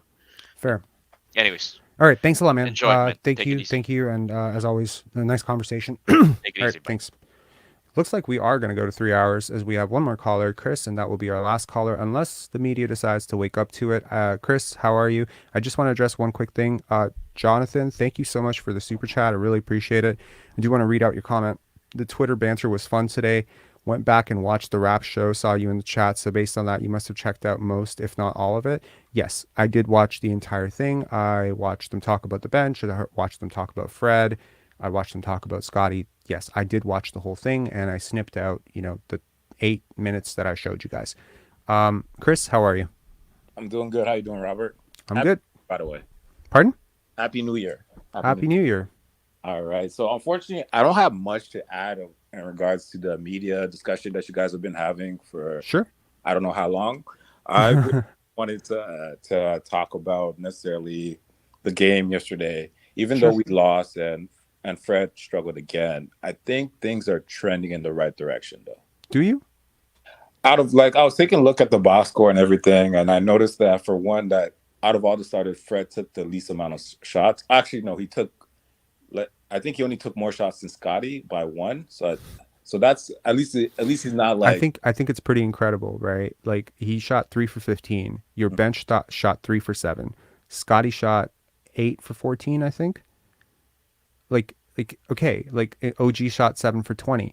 Like, my point is, like, I don't think that's trending in the right direction personally, but sure. Like, we can agree to disagree on that. Felt like he was off ball a lot more last game compared to the other games. See, the problem, Chris, is like, so this is something that I've been very critical of the media about, right? I don't want to bring it back to the media, but they said this thing about, well, Fred VanVleet's not selfish because he doesn't have 24% usage when Pascal Siakam's not in the lineup. So they qualify it that way. 24% usage is like star level usage. Like there are a lot of really great players in the NBA that have like 22 to 26% usage. So saying he's not selfish because he's not taking more than 15 shots, I mean, I think he should be on the bench right now, personally. Mm-hmm. I don't know if I can go that far. I don't know if have you looked at his shooting numbers on the season? They're bad, but like who's gonna shoot better than him? Everyone off the bench. Okay, here's the thing. There is not one player in the league right now who's shooting worse than him. Yeah, not one. No one in the league is shooting worse than him. You're wondering who's going to shoot better than him off the bench? Every player on this team shoots better than him. Every single one. There's not one player. I want to say that for everyone to just understand what I'm saying here. The guy who took 15 shots has been shooting worse than every single player on your team, not for a month, not for 2 months, for 12 months since last January. That's a 12-month slump that they have dressed up for all the fans to say it's just a slump. Scottie has 3 bad games. Oh, he didn't work hard. Fred shoots poorly for an entire year. I don't hear anyone questioning his work ethic on jump shots. And I'm not going to start either because I know for a fact that I'm not stupid enough to wonder whether Fred VanVleet worked on his game this offseason. He obviously did. Yeah. You know, he's a hard worker. Pascal's a hard worker. OG's a crazy hard worker. Scottie's a hard worker. All these guys are hard workers. Precious Achiuwa is having the season from hell so far, shooting the ball. I guarantee you he worked super hard on his game. Oh, yeah. Gary Trent Jr. worked super hard on his game. All these dudes are hard workers. They don't bring guys who don't work hard. But it's like to question a guy's work ethic to me is stupid. Anyways, go on. Yeah, so what do you think is the reasoning behind all of a sudden him not being able to shoot at all? Like, well, if I listen to Nick Nurse, it's because the aim is off, right? He's shooting left, right, and you saw that whole explanation, right? Yeah, I did. Okay, I think that he was never really that great a shooter to begin with. Oh. That's just my opinion. He's always been streaky, always. This is the same guy who shot 12% for an entire series against the Sixers. Look, here's the thing. Whatever's going on with his back, right? And he obviously has an injury that is dating back to December, November last year. December, January, something like that. Like I remember there was like lower body issues and then there was the back and there was all these questions about whether or not Fred VanVleet is going to get surgery in the offseason. He opted not to. Maybe he didn't want to do that going into a contract year. He wanted to chase the bag, wanted to see if he could just manage it. The problem is that when you play with an injury, any like minor hurt, you have to change some part of your game. Oh, yeah. So, you know, like Markelle Fultz, Jay Williams, like there's a lot of guys who had those types of injuries where like maybe they have a stinger or something wrong. They have to change their form. They have to adjust something. Scottie is a great example of someone who has not played well through being hurt, right? Like his touch around the game, around the paint vanishes when he has ankle issues. That's not an accident. There's a certain rhythm to how he's used to taking those shots. And if his ankle is not right, he has to change it. Fred VanVleet has been, you know, a rhythm shooter. I think most fans would agree that when he gets going, right? He can hit 1, 2, 3 in a row, right? And when he's cold, he's cold. But usually the hot streaks balance out with the cold streaks and we end the season on 38%, 39% three-point shooting, right? But this season, the cold streaks have there have been no hot streaks. Yeah, there hasn't been in. And there hasn't been for an entire year. So you're asking really what is the difference between last year and this year? Well, older, less quick, less bursty. Go watch his summer league. Go watch his G League highlights from 2016. He was way quicker. That's true. Also, he's pressing. He's pressing really hard because he has this idea that he has to get to 18 points per game.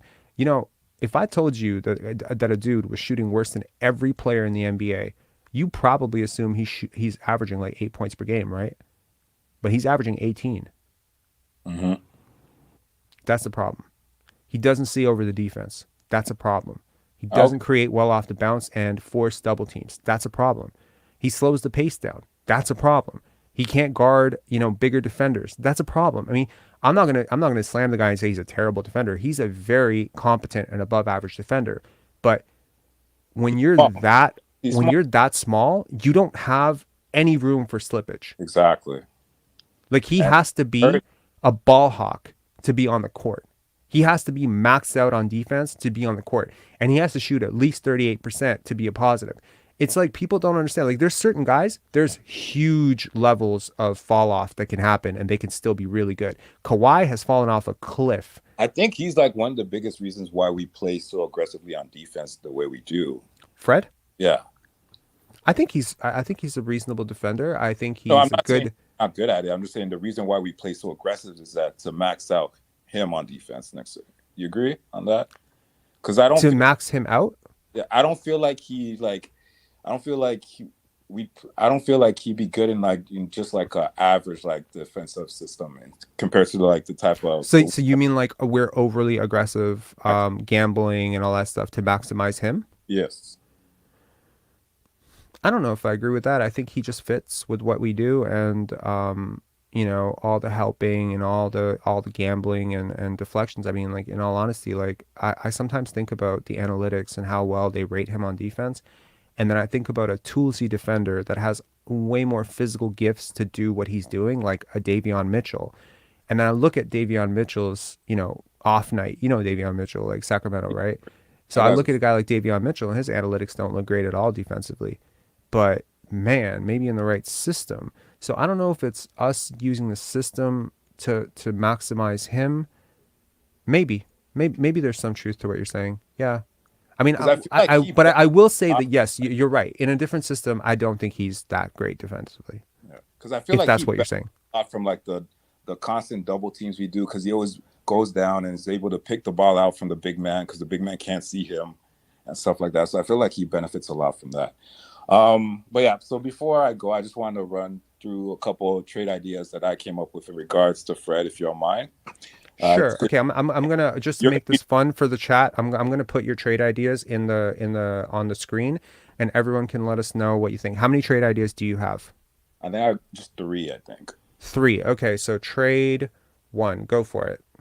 All right. So this one's with Washington. Mm-hmm.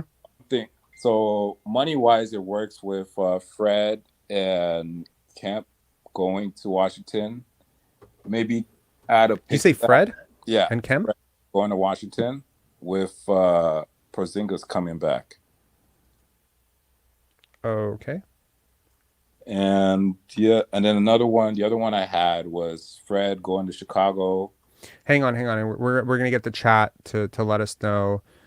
And by the way, guys, I just want to let you all know, I'm a terrible speller. This has been a case since I was a kid. So if I spelled someone's name incorrectly, especially when it comes to names. So if I spelled someone's name incorrectly, I apologize. Please don't clown me for it too hard. So trade 1 is Fred and Kem for Porzingis. Someone says that trade is lit. That's a horrible trade. Tonic, that's a horrible trade. Oh my God. The Kent Bazemore camp is so. Ben says Washington's not touching that. Bo says Washington hangs up. Van Hoot 2234 says I would go with Fred and Kemp for Porzingis if that's all it took. Yo, chat, stop talking about Kent Bazemore. Like I'm getting really sick of this. I've never heard more about one player in a chat in my life. Like this is obviously trolling, so just cut it out. You're talking about Ken Bazemore like more than Raptors fans in the early 2000s talking about Michael Petrus. Like shut up. Because of the way Fred's playing, we definitely have to add a pick to that, wouldn't we? Okay, so here's the thing. I think Porzingis is a lot better than people think. I do too. He is.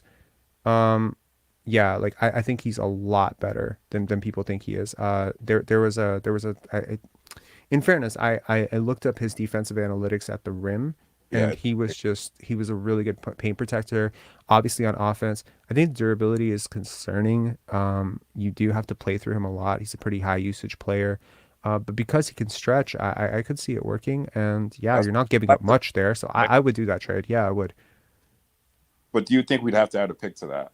You would, and that's when it gets dicey because his contract is huge. I'm not even going to say that I don't love the idea of pairing him and Barnes and OG and I just so many shots, not enough shots to go around.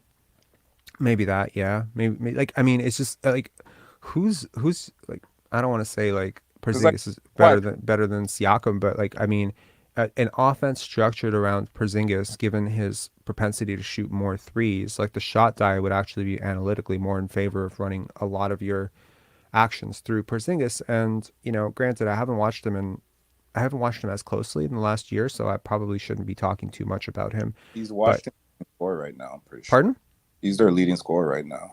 Well, I have no doubt. Yeah, I mean, he and Beal, they're kind of like, I don't know how to say it.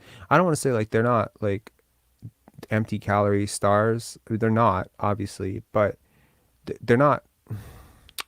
There are guys who like they score like 23 points per game and like they elevate your win total by like 8, 10 wins. I agree. And I don't think Beal or Porzingis are that.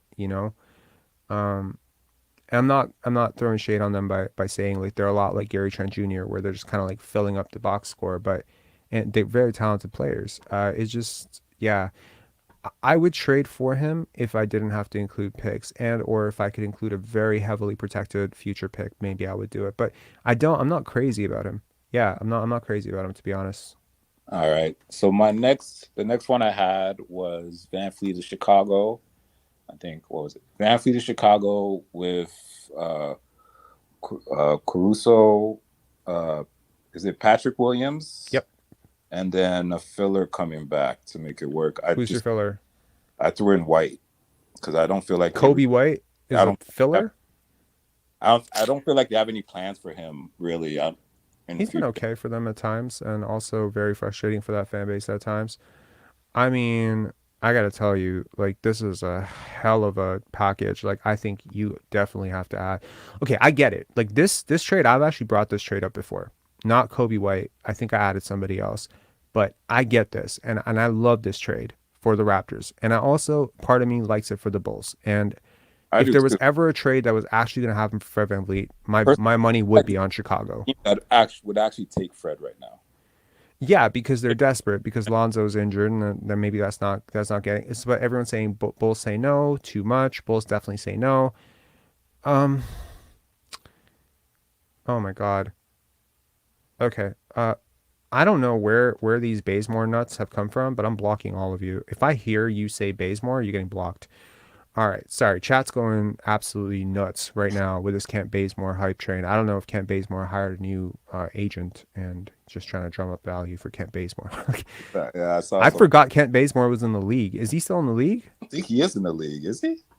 That's crazy. See, but this is what they want me to do. They want me to Google Kent Bazemore, improve the Google analytics and algorithm for Kent Bazemore. I'm not going to do it. I've already said his name way too many times. Anyways, yeah, I like this trade a lot. I think you get back 3 players who fit in really well. Patrick Williams has disappointed so far. Let's be fair. He is shooting well from 3 though, over 40.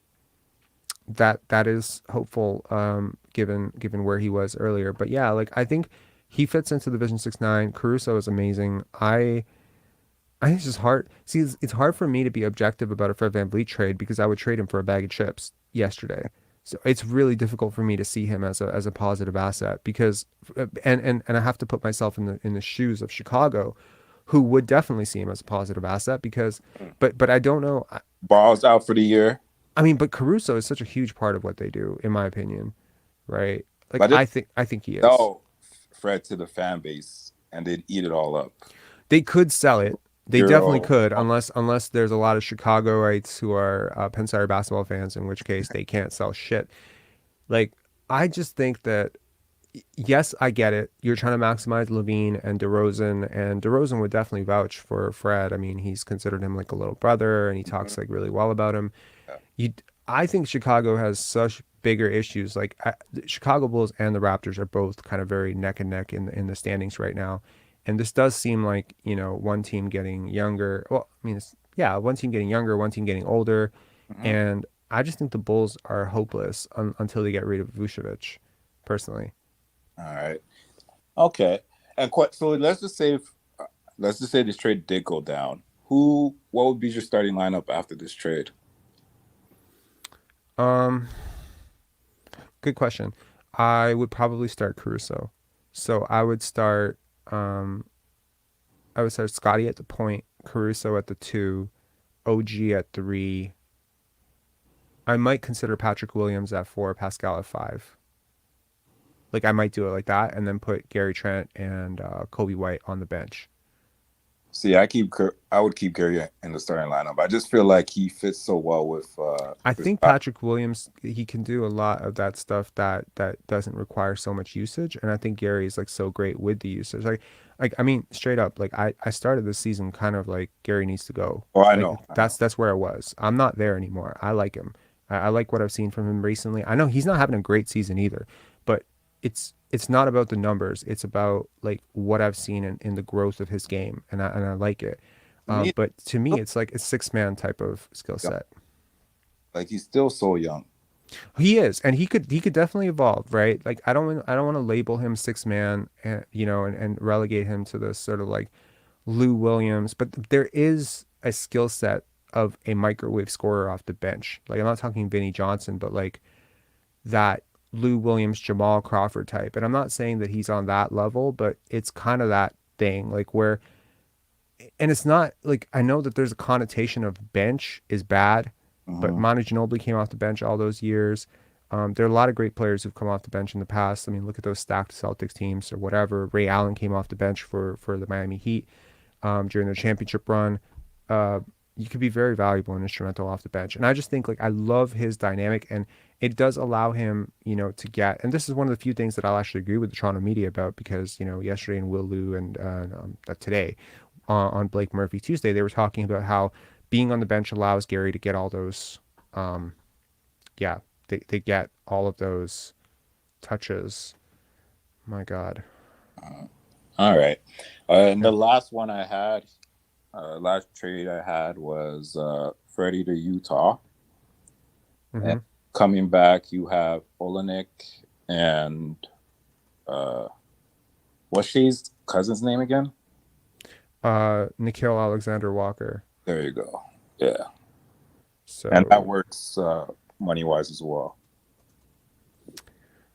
That's a great trade, actually.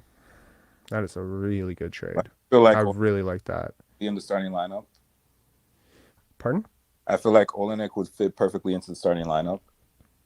You start Barnes at point guard, and then people would be pretty surprised to learn that Kelly Olynyk's a pretty good defender. Oh yeah, people do not give him credit for that at all. He knows he's a smart player. He is a really smart player, and he can shoot a little bit. And 7 foot, so he uses his size as well. So that was my last one right there. I really like that. I think that breaks the record for the number of Canadians playing on the Toronto Raptors, right? That would be Delano, that would be Kem, that would be Chris Boucher, and you're adding Nickeil Alexander-Walker and Fred and Kelly Olynyk. That's crazy. Yeah. So to sell on the fan base. I love that trade a lot. Yeah, I do. I think that's a great trade. The only problem is you're trading with Danny Ainge, and I don't know if he would do that, and I also don't know how Fred VanVleet fits in. I always try to look at trades from both sides. Like why would the Utah Jazz want to trade for him? That being said, I mean he is a lot younger than Mike Conley, and I don't know how Danny Ainge measures analytics, but per the analytics, I mean Fred VanVleet's a pretty good player. Like there's a lot of numbers that not playing all that well this year either. He's not playing well, so you could view it as buying low on an asset, right? You can keep peddling this, oh my God, he had a finals MVP vote, which is just, it is a fact, and yet it does piss me off. 28 points, 9 rebounds, 5 assists for Kawhi, 14 points, 2 rebounds, 2 assists for Fred, 30 points per game for Steph Curry. And because Steph Curry has 2 bad shooting nights, Fred VanVleet deserves a finals MVP vote. But what's the worst thing about that is that it was from Hubie Brown too, of all people. Like that's and it's incomprehensible. And for years, I wondered if Hubie Brown just did Greg Popovich a little bit of fuck you favor. Kawhi had that big middle finger on his ring. Do you remember that? He had the what? He had a middle finger etched into his ring. Did you know that? No, I didn't know that. Yeah. So. Okay. Oh, interesting. Okay, so the funny thing is, like, I talk about Toronto media. What the San Antonio media did and what Greg Popovich and the Spurs organization did to Kawhi on the way out. That was Fair or unfair, I don't fucking care, because, you know, I don't know Uncle Dennis. I don't know what Kawhi said to those guys, but I feel like the way they went at him for challenging that kingdom, the way that Popovich attacked his leadership and shit like that, to see him win a championship, I got to tell you, I was as happy for him as I was for the Raptors. He went out and just gave them the biggest fuck you in NBA history. And, you know, Hubie Brown gave him a big fuck you back by voting for Fred VanVleet as, you know, it's so stupid. I understand, you know, like last year there was some talk about does Andrew Wiggins deserve Finals MVP over Steph because of just how incredible he was. Andrew Wiggins' numbers were like miles better than Fred VanVleet's, miles, and his impact on the game was so much greater too. Like he straight up, he shed all that bus talk, all those years of, he did it in one series. Like Andrew Wiggins was brilliant in the finals. For the longest time, I actually wanted him to somehow get back here to Toronto. Me too. For a long time, when he was toiling away in Minnesota, I saw a guy who just had like a really good isolation scoring package. Had all the tools on defense. Just hasn't been applied properly. He was in Minnesota. Like that's it. He was in Minnesota. Like what can you expect? Like it's. Yeah, I mean, like, and you know, somebody yesterday was like, "Hey, you want to trade the farm for Anthony Edwards?" And it's just like, bro, like I remember following Anthony Edwards, and he has turned into a way worse player this year than I ever thought possible for him. And sometimes when that happens for players, I often wonder, is the water contaminated? You know, like is there something in that organization, in that media market, in that city that is just, and it's not conspiratorial talk. It's just, it's straight up like no two environments are built identical for a human being, right? Like you go to a certain office, you go to a certain company, you thrive. You go to another office where the energy is bad, vibe is bad, people are bad. You want to just dive off a cliff every single day. You hate going to work. I think culture is important. I think for the longest time, the Raptors have had a very good culture, which is why they've had very good results, right? The development has been excellent. Pascal, OG, Fred. So I asked the question. Norman Powell, right? Jonas Valanciunas. Find me a player who didn't develop in this culture. Malachi Flynn. Okay, that's very recent though, isn't it? Right? Some would say Scottie Barnes so far hasn't developed as we would have expected this season. That's also very recent. So I'm asking the question, what changed in the culture over the last 2 years? Oh, right, your culture drivers aren't there anymore. You lost Norm. You lost Kyle, right? True. You lose some of the guys that really mean shit.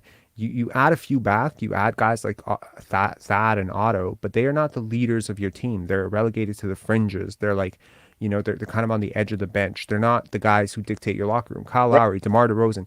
Like DeMar DeRozan, like I remember you know, watching this entire special on the Bulls offseason when DeRozan came for the first time, and how like, man, what a great teammate. Culture setter. Accountability, work hard. He cares about his teammates. You know, I think Pascal Siakam's a hell of a hard worker for sure. You know, Fred VanVleet, hard worker, but I don't think either one of these guys can like lead a locker room. Leaders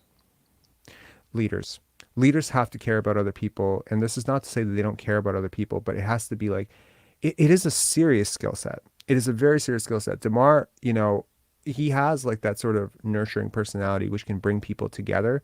It's great for chemistry, but it's also great for development. And I have no doubt how many times I've heard a player credit DeMar DeRozan. Oh, all the time. Like I honestly have never heard one player say a bad thing about DeMar DeRozan. And they shouldn't. And it's just such a real dude, and you know, over the top good stuff. It's not even like, you know, your average fluff. Like, oh yeah, like they go over the top. Oh yeah, it's to the core goodness, and it's like you think about one of the things that, you know, people can talk trash about DeMar all they want for the playoff failures and whatever. That to me is just it's nonsense, right? You cannot judge a guy for, you know, going up again. He wasn't terrible in the playoffs. He just wasn't a superstar, and that's okay because there's limits to how good he could have been, and he maximized all of it. Nobody saw what he became when he came out of USC. Like nobody. He maximized all of it. He's evolving to this day. There are very few players who are still growing at 32, 33. He's growing his game every single day. I have nothing but respect for DeMar DeRozan. It's sort of unfortunate what happened with him. You But can't really hate on a guy who couldn't get past the league's all-time leading scorer. So that is, you know, one part of it. But I just think also like his scoring package and his shot diet it sort of phased out. I think about DeMar DeRozan as the perfect first option in 2004. If we could build a time machine, you know, people often talk about centers being phased out of the league. They talk about the guys like Roy Hibbert and guys like that, and they're just like, oh shit, if they only came into the league 10 years earlier, they would have been so great. Or they talk about that dude from my God, sorry, I'm forgetting his name, in Detroit, who's a major college player that they drafted in the second round last year with Cade. And he was just such a dominant college player, but he's kind of slow, a little bit lumbering. Who you talking? Pardon? That Detroit. Yeah. Who did they draft in the second round? Yo, chat, help me out. What Detroit center. He's a center. Oh wait, they drafted a center in the first round, didn't they? With the No, it was second round. Luka Garza. Thank you, Ben. Luka Garza. So Luka Garza, guys like that, like that's what a starting center was in 2001. So, but people talk about centers as they get, you know, phased out of the league, but they don't talk about guards who primarily rely on mid-range jumpers getting phased out of the league. But that's the world that DeMar grew up in. And the league sort of passed him by because there were just all these guys coming into the league that were just like launching threes, and he kept going up against them. He lost against Bradley Beal in the Washington series. Otto Porter. What do Otto Porter and Bradley Beal do? They just shoot threes all the time. You're exchanging threes for twos, and there's an upper limit. But like I never questioned the culture and the chemistry with DeMar and Kyle, because those guys just set the tone, and everyone else followed, and it was just awesome. There weren't perfect people. They weren't perfect players. They're not perfect off the court human beings, but they really cared about their teammates, and that showed. And I remember a certain quote from Pascal Siakam where he was talking about, you know, how it's not his job to be a psychologist, you know. I'm not going to be their psychiatrist or something like that when addressing like how do you deal with a teammate's struggles. I don't want to misquote him, but it was something to that effect. Fred VanVleet has said something very similar. You know, he's called out all his younger teammates. He spent a year last year, you know, creating this whole like these guys wouldn't be playing in other situations. I swear to God, go back and watch it. Like his pressers were entirely, you know, just saying like, hey, we're a really young team. We lack experience. It's like when you cite lack of experience after a loss, who do you think you're talking about? You're not talking about you, because you've been in the league 5 years. You're talking about your rookie point guard, your rookie, you know, backup, Delano Banton. You're talking about your, you know what I mean? You're talking about all these young kids. And it's like, if I was a young kid growing up in that locker room, the difference between Kyle and DeMar versus like Fred and Pascal, it's like night and day. In terms of just like, it's one, like, and it's not like human shade on these guys. It's like, yeah, it's very inspirational to watch these guys who bet on themselves. But it's like, at some point there has to be like, you know, I'm a film director, and they always said the ideal film director is one part mother, one part father. You know, you have to have both energies, you know, in it. And I think like Kyle and DeMar, in a weird way, did a very good job parenting the locker room. They were like a very yin and yang leaders. And to me, it feels like Fred and Pascal is a lot of yang and yang. Because they're not those guys. It's because like I feel like Fred and Pascal, they always feel like constantly have to prove themselves. Like they feel like they constantly have to prove themselves. Right. Like, and that's become the culture. And that's reflected in all your stats. That's reflected in team assists. That's reflected in development. So I guess the question is, who is developing the way Fred, OG, these guys developed? Because you see, like, there's a plethora of reasons why a prospect doesn't work out the way we thought he would, right? And I mean, either we're going to say Masai and Bobby just lost their touch. They just don't know how to scout anymore. So they fucked up on Malachi Flynn. They fucked up on Precious Achiuwa, fucked up on Scottie Barnes. They should have drafted Franz. It's really difficult to interpret how a person would have done in a situation they're objectively not in. But I ask myself the question every single day. I remember going on a podcast when Scottie was drafted, and I said, man, I really hope Kyle sticks around. I really hope Kyle sticks around if they draft Scottie Barnes. That would have been so great. because it's the perfect player to mentor him and to lead him, because it's like a person who would care about him beyond himself. He would never compete with him. There would be no, and it's the same thing with Fred. And it's like, you think about Kyle Lowry and Fred VanVleet. How easy would it have been for Kyle Lowry to view Fred VanVleet as competition? Oh yeah, for sure. But he didn't do that. He put his arm around him and he said, "I'm going to support you the way someone didn't support me." And that's just, to me, that's just a good human being thing to do. I'm just trying to get Ken paid.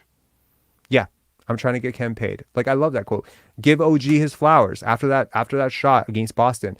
Yo, bro, like, everyone's like, Kyle, what a great pass. What a great pass. It's like, guys, OG, you got to give OG his flowers. I've never seen that. I've seen fakeness.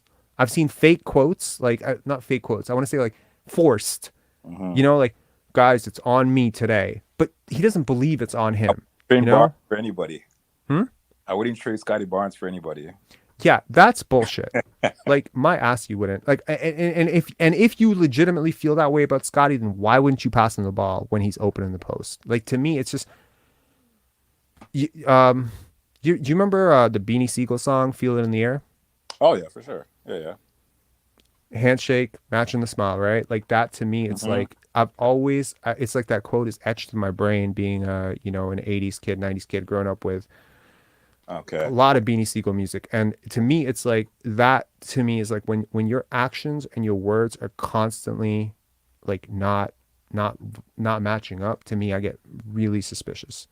Okay. Last thing before I go, I just want to, I feel like Scottie has all these qualities to be a great leader as well. Honestly, it's funny because it's funny that we drafted Scottie the year after, or the same summer that I guess Lowry left. Because to me, when I see Scottie, I just see a 6'9" version of Kyle Lowry. I don't know. There's a lot of similarities, yeah.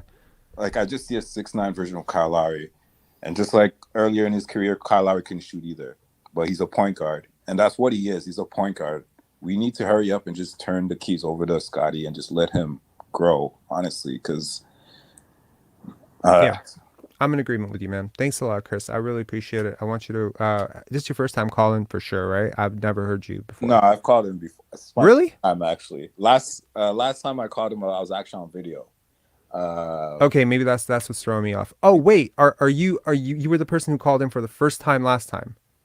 No, it was last time was my second time, but it was my first time on video. One more time before that. Actually, wait, was it my first time? It might have. Were you walking through the house and you kind of had your camera was shaking a lot? Yeah, I was on my phone. I remember you. Okay, perfect. I mean, that's not surprising to me. Okay, that's awesome. Okay, yeah, I remember you. All right, man. Thanks a lot. Right. Thanks for calling in again. I really appreciate it. And have a happy New Year, man. All right, same to you. Cheers. Bye. Are we gonna go for the world record of the longest stream ever? I don't have the heart. So Jonathan, what's up? You are final caller. Now I don't even care if the media calls. Okay. What up, Jonathan? How's it going? Hey. Hope my audio is much better today. And yes, it's good. Awesome. So a couple of things. Twitter was great today. Thanks. My first question to you specifically is, in a perfect world, what does the reformation of Toronto media look like? Because I've dealt with I'm a hockey first, football, and I've been following basketball, like the Raptors, for about 23 years now.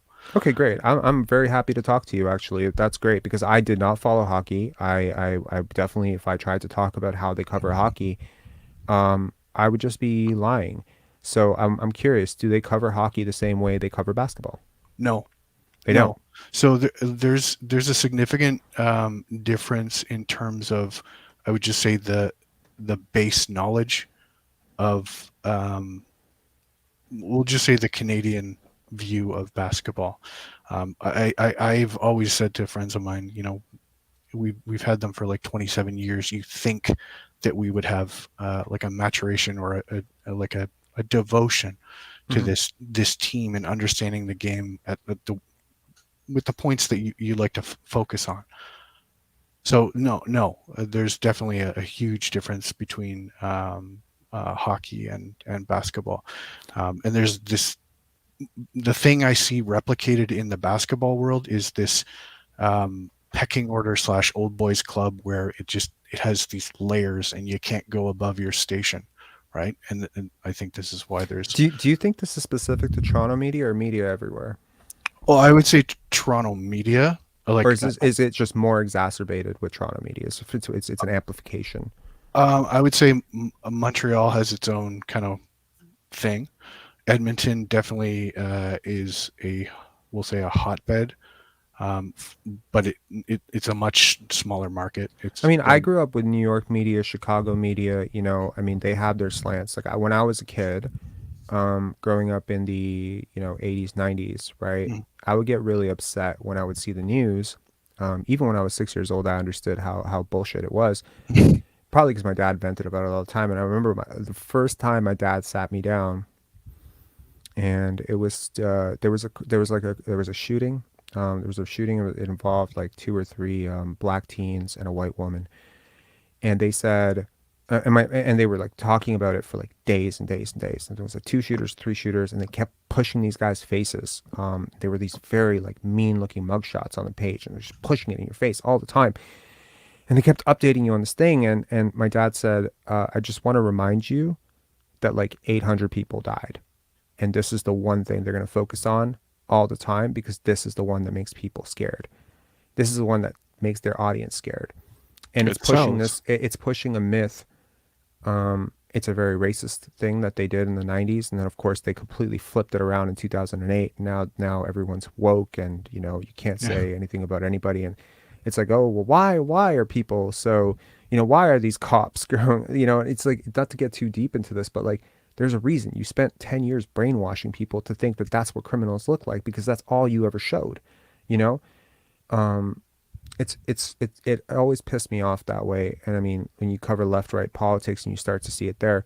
So I'm just wondering, like, is there something special about Toronto sports media that you're seeing that's different from Edmonton or Montreal? I feel like you touched on it earlier, where there are these media organizations and you have individuals that have been kind of firmly entrenched in, we'll say, the traditional Canadian sports, and they get told this is what you're doing, right? And then depending on how much time, how much effort, how much they actually know about the game, it becomes apparent in terms of the way that they report back things, right? So I would say for a long time, Toronto media has been very lowest hanging fruit, and they focus on, I think everybody's said it a couple of times, it's for casuals, right? People that they want to see the slam dunks, and they want to see, like, they don't want to go into anything beyond the final box score. They don't want to get into any kind of like development of players. They don't want to get into being patient with players. But then if you look at hockey, right, it's completely set up in that fashion where you see this graduation, right? And it's always a big deal when a guy goes from like playing on the farm team up into like the professional, like Kadri, right? Like that whole thing with Nassim Kadri. Like you heard about him as a young player, and then there was like all this hope and potential, and then he develops and develops and develops, and then he becomes this thing. Absolutely. But in the NBA, like, I mean, there are farm teams, but they're not for lottery level prospects, typically. So you just sort of throw the players out to the wolves. And it's so interesting that in all this coverage of Scottie, no one that I can see in the Toronto media has ever looked around at all those other prospects that he was drafted with, looked at Evan Mobley's 3-point shooting percentage, looked at Cade Cunningham's season, Jalen Suggs, Jalen Green, all the players. But that actually requires effort. Well, that's exactly it. And I mean, if you don't have researchers, if you don't have assistants, if you don't have all of those people that are going to spoon feed all of that information to make you look like a good reporter, then, it just doesn't happen. So then it's like, can we afford an assistant, or do we want that? Right. And as long as they're getting people tuning in, as long as they're getting people buying in, wow. Yeah. I mean, there's a comment here from Blake. Look, man, if you want to call in, call in. There's a link right there. I promise to keep it fair. Don't want to call in? That's totally fine, and I'm not calling you anything for not wanting to. If I were you, I probably would want to either. But he says, this is so bizarre to me. I thought we were just having a basketball conversation on Twitter, not calling out and clapping back. I tried to respond to what you were bothered by. So, Blake, if you are listening, perchance, because you just wrote this 2 minutes ago, so maybe you are listening, I just want to be direct with you. You said that I took what you said out of context, right? I think that's what you said, right? You said that what I played, that wasn't fair, that's not what you said. So what I wanted to do, because I believe that discredits what I did, right? Because when I post a clip and you say, well, that's not the whole thing, what you're doing is discrediting what I'm sharing and saying that it's selective editing or that it's out of context. So okay, great. We got Blake on. Jonathan, you mind if I call you back?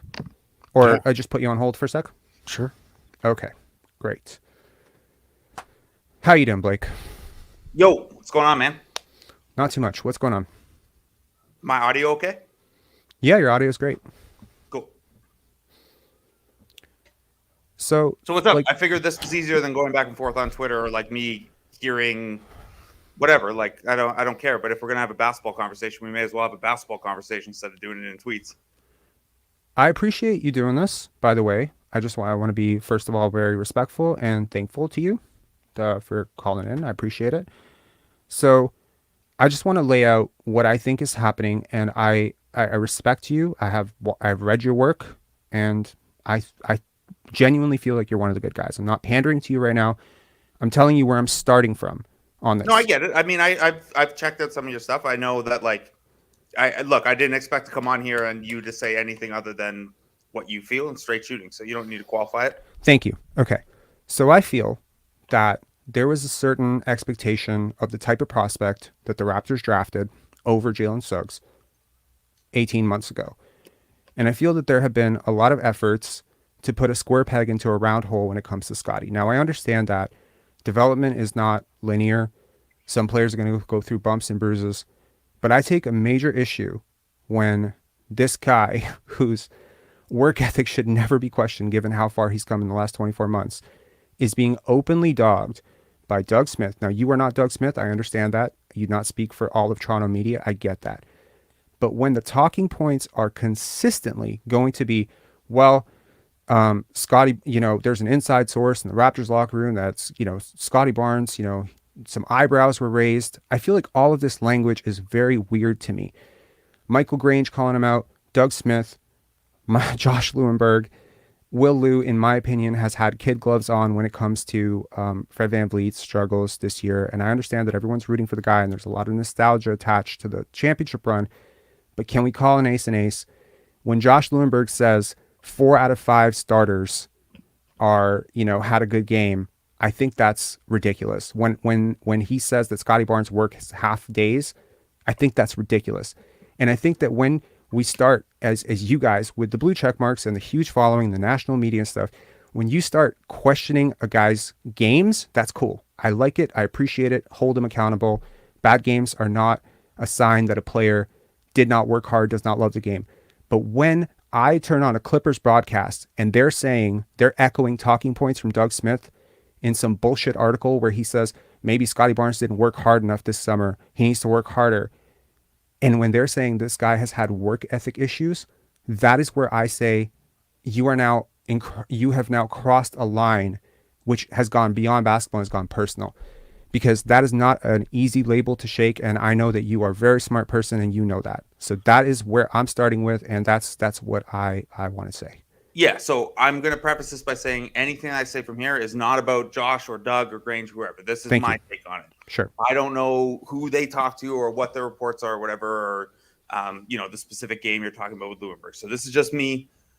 I get what you're saying. The work ethic stuff is, and there's a reason that I didn't write it or whatever. I wasn't, like, full disclosure, this summer, I got bumped from being a Raptors guy to being a Blue Jays guy for the summer. I wasn't out at Summer League this year for the first time since like 2015. So I wouldn't have been in a position to report about that anyway. I wasn't out there.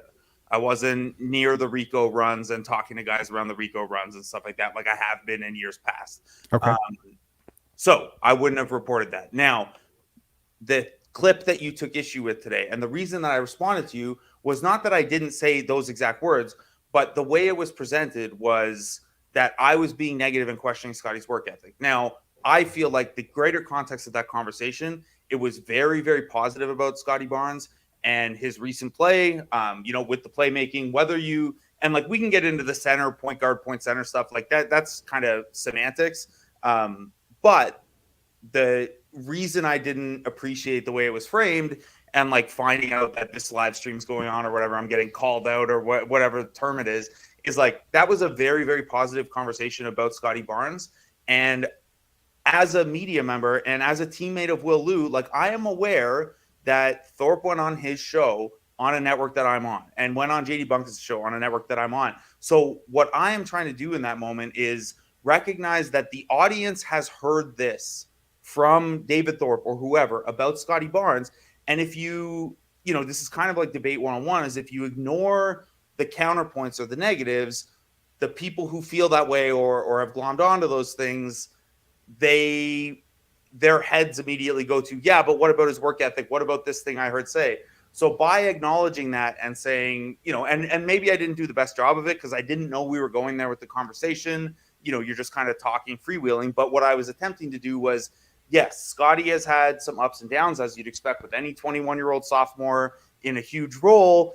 And, where I was trying to go with that is like, he has been very, very good lately. Some of the strengths he had last year are still very much strengths. And even if you subscribe to this thing, by the way, I'm doing a bunch of hand motions and realize I don't have my webcam on. Even if you subscribe to this line of thinking or believe this report, he is showing you growth now regardless. And we're starting, like, even if you believed Thorpe or whoever else's reports, like, so from your perspective, that's a very negative take. But even if you believe that, he is showing you the type of steps and growth lately that you would want to see anyway. So maybe I didn't do the best job of contextualizing that. But to me, I can't have a conversation about Scottie's play and development on a show where that has been said without at least like acknowledging it and trying to add that context to the context of me saying, look, I think he's doing really great zooming into these dribble handoffs when he's given space. I think he's doing a really great job attacking Miles Turner's drop back. I think he's putting in the work to improve and understand how defenses are guarding him. I think that whether or not you believe it, those criticisms of him are relative context as he continues to develop this year. I hope that makes sense. It was wordy. That makes sense. That makes sense to me, and I appreciate you explaining that. And I understand that because a conversation happened with David Thorpe on your network, that you feel that it is perfectly within your rights to bring it up because it is unfortunately a very common talking point. And I just want to say that this is because of the setup. Now, I'm a film director, so I know a lot about setting up a first act. And the first act of this really was David Thorpe being Scottie Barnes, grand savior.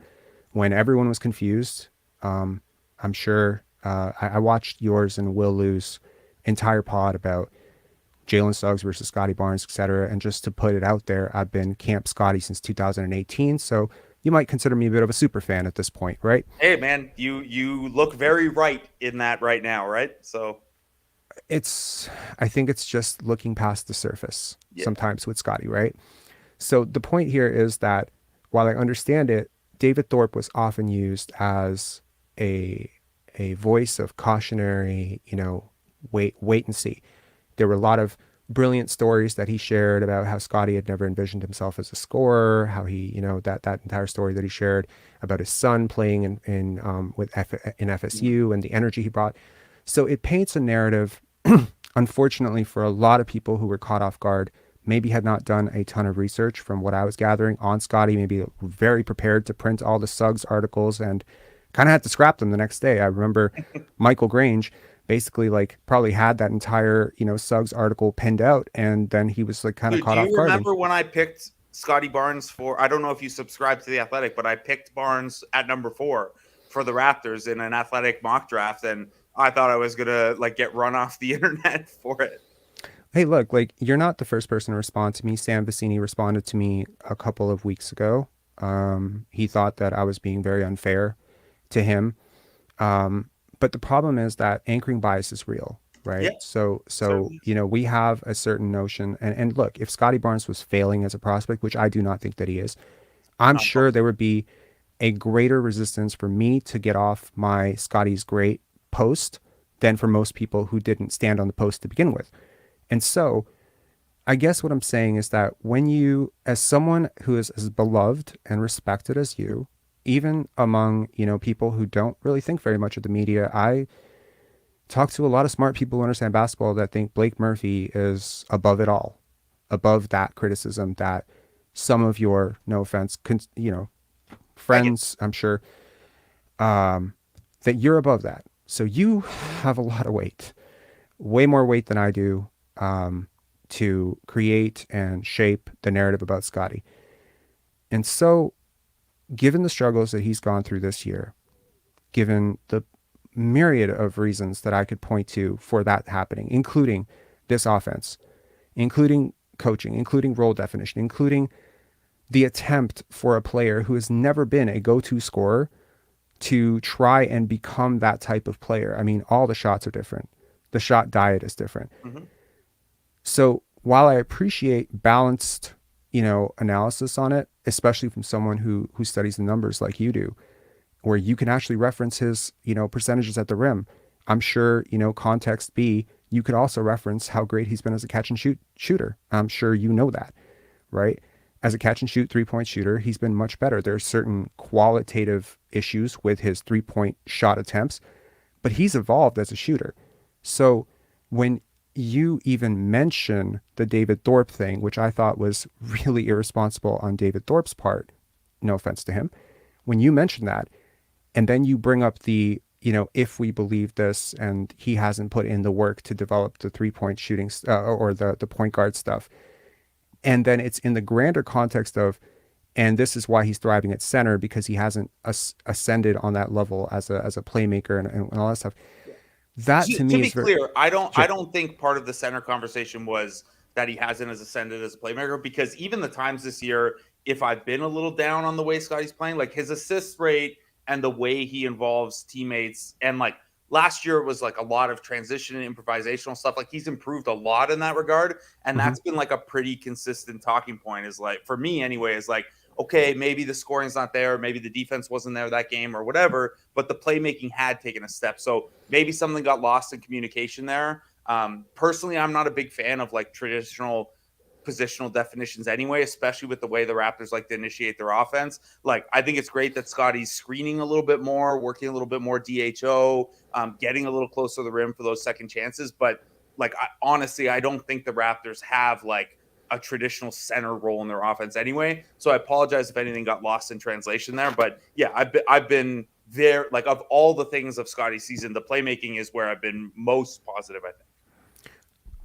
Great, and I agree with that. And I think you addressed it in one of your tweets where you talked about the traditional positions being a bit archaic. So I appreciate that you're carrying that from at least a 2022-2023 evolved offensive approach to basketball. I just think that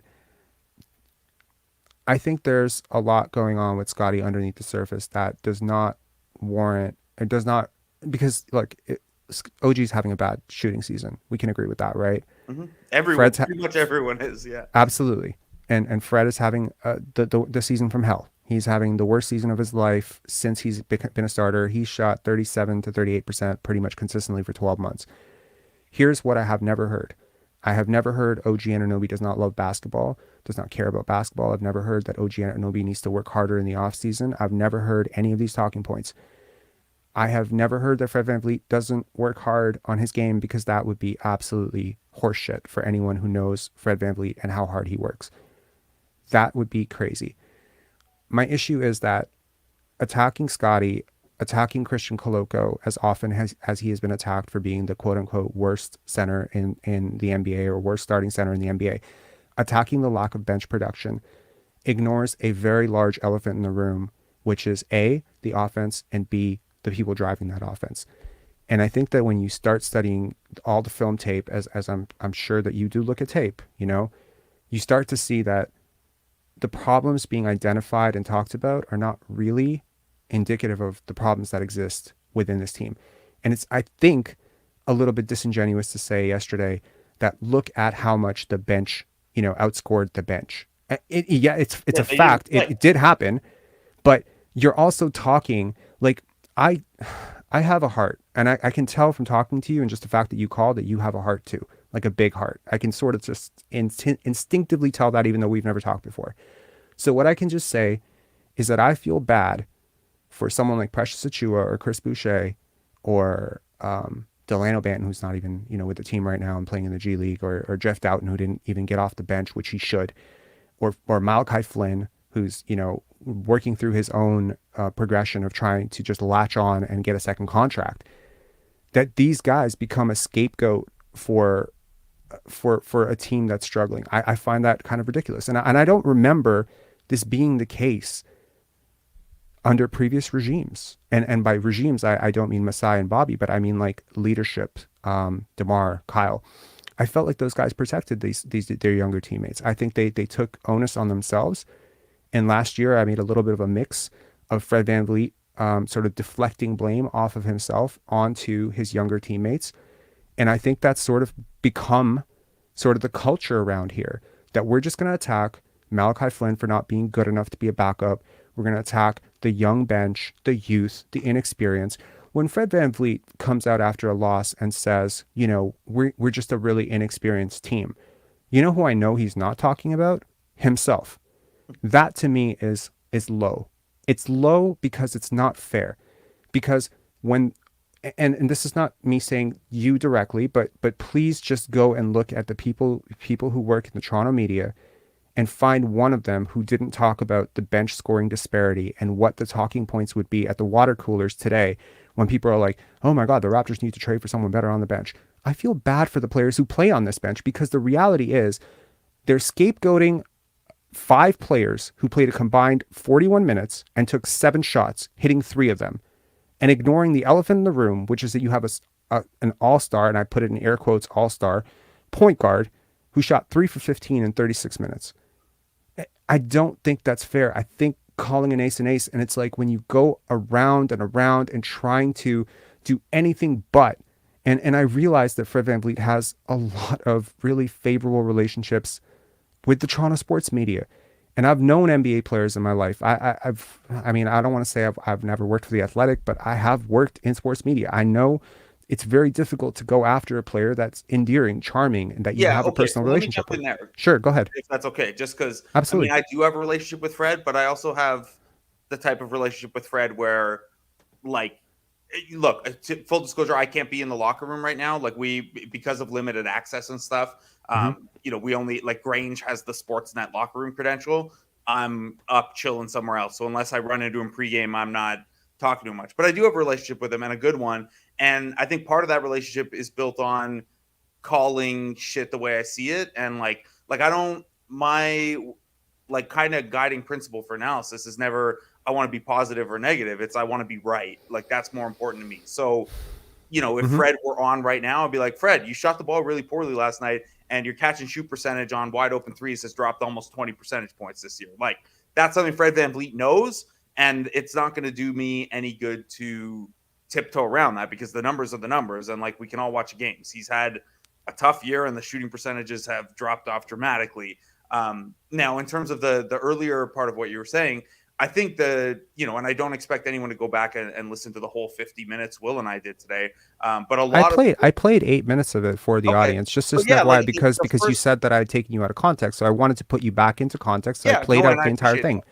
I appreciate that. But yeah, before the Scottie discussion, like kind of off the top when we were talking about the game, I actually had a bit of a rant about how little they play the bench, and like, how do you expect to develop depth if you don't give these guys opportunities, and then when they come in, they have a quick leash and are looking over the shoulder and stuff. So I'm with you on the player development side of it. I don't really I don't think it's all that helpful, like game to game, to do the like, oh, whose fault is this or whatever. I had a Twitter thread today about some of the numbers about how often the Raptors get really late in the clock and how poorly they execute in those situations. And VanVleet is a part of that, right? Like, he's the point guard, he's running the offense, and the numbers aren't favorable for anyone in those contexts unless you're like Luka Doncic.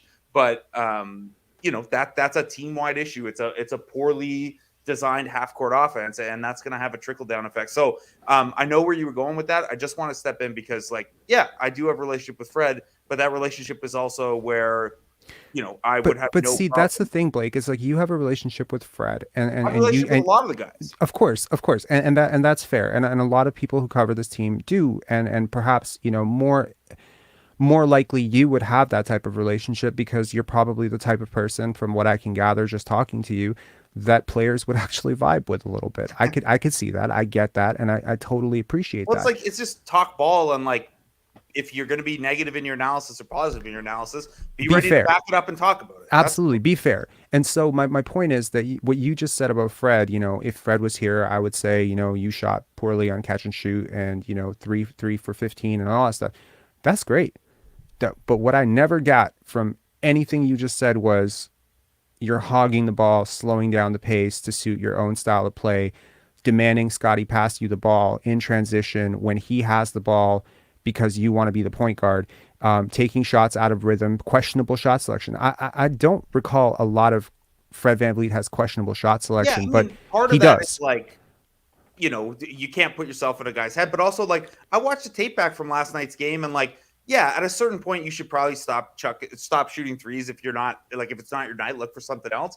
But Early like, in the clock, that 3-pointer. yeah, I mean, like, but like see, a that's the couple thing. of But those it's were like, like shots you don't really have a choice. Like, if it gets you at 5-6 seconds left on the clock, you're not going to get a better shot than that. And like, his usage rate has trended downward as the season's gone along. So, you know, some of that's maybe in the injuries, and Scotty's just been playing so well lately with the ball in his hands. but That Blake, if I told you that a guy was like the worst shooter on your team, and I'm not saying he's the worst shooter, but he's shooting the worst on your team consistently for 12 months, and I told you that, would you be surprised if I told you that player was averaging 18 points per game?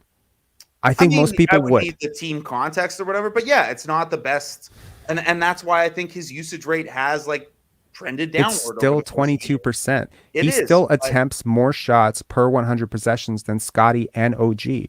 I think that's a problem because Scottie and OG shoot 8 and 9% better from the field than him. Now, I am not an idiot, and I am not, you know, and I hope that you can gather that from talking that I may be a lot of things, but I'm not stupid. Yeah, I never called you anything. I know, and I'm just, yeah. So what I'm saying is I do understand the value of Fred VanVleet, and there have been people who have said, hey, Fred is not a good defender in the playoffs. And I'm like, oh my God, you guys don't understand basketball. He's a very good defender, but there are limits to this guy's game. There are certain elements that I wish the media could talk about, and it doesn't feel like they're willing to. And this just becomes an exacerbated problem because it doesn't seem Nick Nurse is willing to either, that Masai and Bobby aren't. And I've seen a lot of players called out by this organization, whether it be by Nick Nurse or whether it be, you know, through the talking heads or whether it be through the media. I've seen Gary Trent Jr.'s defense be questioned openly. I've seen Scottie Barnes' heart and work ethic and off-season regimen. I don't know how to explain to you exactly how I know, but I promise you from the bottom of my heart, I would never lie about this. Cross my heart, hope to die. On my parents' grave, Scottie Barnes worked his ass off this offseason. Like, intensely crazy, worked crazy hard, and so did Precious Achiuwa. And they're both having worse seasons than anyone could have expected coming into this, albeit Precious has dialed it up incredibly on defense and is just shooting horribly on offense, like his true shooting percentage, shot quality, etc. Everything's down. I don't remember anyone saying, wow, Precious Achiuwa really should work harder in the offseason. It's just a tough tag to shake. I don't know if you were around when Vince got openly called out for dogging it, but I knew Vince back then, like just well enough to be able to have a conversation once in a while with him. And it broke my heart to see somebody who worked so hard, you know, to become the player that he was, to go from where he was in North Carolina to get to where he was. Is basically, he led the entire league in value over replacement, a talking point that I've repeated not too many times.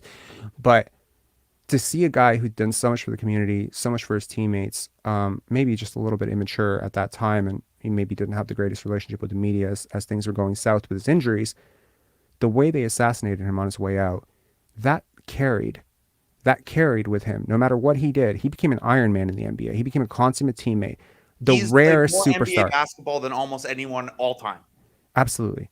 And that guy got assassinated. And I tell you right now, when I bring up Vince Carter Hall of Fame to people, they still echo the same bullshit talking points that, no offense, some of the people you work around brought up I don't 20 think years ago. I didn't say that shit. I wasn't around. You weren't there. You weren't there. And I'm saying the people that this is, for me, it's personal, because it's like, I've watched this shit for 20 years, and it's not you. It's not you. It's not Will. You guys, like, Will is younger than me by 5 years. So Will was a kid when this was happening. He didn't even watch basketball when this was happening. But I have watched this happen for 25 years now. I have watched media make little insinuations. People run away with it. It becomes irresponsible to me. So my only request for you, to Will, to Josh, to anybody, is that if you are even going to mention, and I'm not saying you questioned his work ethic, I'm saying if you are even going to insinuate that that might have been an issue, that I just would like to know how you know. Because it's not enough to just say he's not shooting as well as we expected from three, and therefore he needs to work harder. Because I think that there are a million reasons why a particular player might shoot poorly from the three-point line for 20 plus games. And in fact, he started the season out 7 games in and shot 52% from three. Yeah, if you and recall. like 3-point shooting isn't going to develop linear, right? Like Absolutely. Like Pascal has this reputation as a legendary worker. He had the worst 3-point shooting in NBA history one year. Like I get it. So to Absolutely. the whole point of this initial exchange, I understand where you're coming from. Thank you. I will be more appreciative of that, and I probably didn't set that Thorpe thing up the best in the context of that discussion. I hope through talking to me and interacting with me a little bit, though, next time there's something like that, like a little bit of benefit of the doubt, or hit me up and clarify what I was trying to get at, because I'm not an inflammatory type. I haven't reported that Scottie stuff. I think he's going to be a future also. Like I think the world of Scottie's potential and everything. So well, then I am just really happy to hear that. And, you know, in all honesty, thank you for coming on. You are probably the only person who was brave enough to do this. And I don't mean brave enough like I'm some I'm some asshole who was just going to like set you up to fail in this interview or talk. But I just think it takes courage to come on in a situation where, you know, there isn't a lot to gain and a lot to lose. So man, I appreciate you coming on and doing that. First of all, I just like talking ball, but I was also just sitting around watching Kings Jazz. So if it's a topic and it's about, like, rather than us tweeting back and forth throughout the day, may as well hop on and I don't know what's been 15 minutes or whatever. Yeah, no, I appreciate it. And, you know, and get to know each other a little bit. Yeah, no, I appreciate it. And I just hope that you can use the extreme power that you have. And I don't mean to, like, you know, big you up, but I mean, you certainly have a great deal more power than I do to influence narratives. I mean, I call Scottie a point guard. I would love for the good things that he's doing. And I mean, apart from, you know, his Draymond Ben Simmons cloneness, because I brought up a point earlier, and I don't want to take more of your time, but I do want to bring up this sort of point, is like Will, and he had a Ringer guest on. I don't know if you watched that episode. No. Who was it? I can't remember his name off the top of my head, but he is a writer for the Ringer, and they talked about the Scottie and Kevin Durant trade from the offseason. Okay. And they brought it up, and he said, "Hey, like, you know, would you still do it?" Something to that effect. And the Will said, "Well, I don't know if the Nets would do it because there's so much overlap between Ben Simmons and Scottie Barnes." And I was irritated because that has connotations. It does. Ben Simmons. I asked our chat earlier, when I say Ben Simmons, name me the 2 words that you think of, and they're prima donna, non-scorer. Seems to be a bit of a narrative forming around Scottie Barnes, right? You connect people subconsciously process information all the time that they don't even realize. So the Ringer guest said, if you give me Scottie Barnes, I will waive Ben Simmons and drive him to the airport. I lost my shit laughing at that, because that is exactly how that conversation should go. And that is exactly how rival GMs, scouts, players who know actually view Scottie. This narrative that he's not a point guard, that he's an ascending point guard, developing point guard. If you watch his EYBL games, as I'm sure you've at least sniffed them and watched some of them, he's been a point guard for like forever. It doesn't always look like a point guard. It's not as shifty as Cade. I get it, but it doesn't matter because Kawhi doesn't score like Jordan. You know, I mean, in a lot of ways, you know what I mean? So my point is that I think that there's this narrative in Canada that American media hates us, that, they're always covering the Raptors unfairly. And I thought it was just hilarious in that moment that you have a generally affable, likable, somewhat good guy, media guy like Will Lou making this comp from Ben Simmons and Scottie Barnes, and to have an American media journalist basically squash that and say, if that's the concern, I will literally waive Ben Simmons, who's a hell of a player. So I just think that if you have an opportunity at some point, and I'm sure you'll have some good things to say about Scottie, over the next few months as he, gets out of this injury stuff and all the limping and stuff. But I would love to hear this addressed, not this specific what I'm saying addressed, but just to see how far he's come in the last 18 months. The player he was at Florida State, to go from that to what he is today, it is a journey unfathomable. And I have a lot of respect for Pascal and Fred and OG, but they've never made a jump like this in 18 months at any point. What he was doing at Florida State, what he's doing now, it's night and day difference. The places he's getting shots off are different. It doesn't always convert to the box score. I get that. It doesn't always look pretty. I also get that. But his playmaking load, his ball handling, his shot form, there's so many improvements. The task that this guy is given on on defense every night is extreme. To have a rookie go out and play that hard on a nightly basis, and to have his work ethic questioned by members of this media, not you, members of the media, it breaks my heart, to be honest. That's all I wanted to say, and I apologize, and I want to thank you for having this honest discussion with me. Yeah, man, I appreciate you having me on. And like, I understand this is the concerns. And yes, Ben, I was watching Kelly Olynyk dime people up. Yeah. Yeah, no, I appreciate you having me on and us just kind of hammering this out. Because this, to me, is like, this is a more fun basketball conversation. It's a less anxious thing than going back and forth on Twitter. And I would hope you got a couple hundred people watching here listening. I think I would hope they get more out of this than us going back and forth on Twitter or whatever. It's unfortunate that this is like 3 hours and 52 minutes into the stream, and I was never expecting to go past 2 hours, but the conversation just kept going and going and going, and then you called. So I appreciate you calling in. Hopefully we will meet. Yeah, likewise, and hopefully we'll meet someday in less contentious, is that the word? Maybe less adversarial environments. Cool. But yeah, no, it's great. Thank you so much. I appreciate you coming on, man. Have a good night. All right, man. Have a good one, guys. Cheers. All right. Well, thank you to Blake Murphy for coming on. I really do appreciate that, and I just want to call an ace an ace. I'm asking for people to be fair. Let me be fair for a second. Sam Vecini, Blake Murphy, Will Lou. I have seen adjustments. Blake, honestly, just called you out today, and I hate that it became as personal as it did, and maybe I need to work on my tone as well, right? Like, I came at him pretty hard, and it's fair that he was just echoing something that was brought up on his show. It's not an interview that he did, but I just want to say kudos where kudos are due. It is not ever beneficial, I think. Especially from the point of view of a public personality as Blake is, to come on and have a conversation with me. What could he have possibly gotten out of this other than to talk ball? So that is a very, very cool thing that he just did, and I'm very happy that we were able to hash it out. I've often said that this show would become a place where people could disagree in peace. And while I'm sure that Blake and I don't have identical views on Scottie Barnes, and we probably never will, it's really cool that we were able to have a 20-minute discussion, and that it was, at least to my estimation, very respectful. So Blake, if you're still listening, thank you so much for coming on. To all of you who have been listening, thank you. This was a strange, very spur of the moment thing that I wanted to do.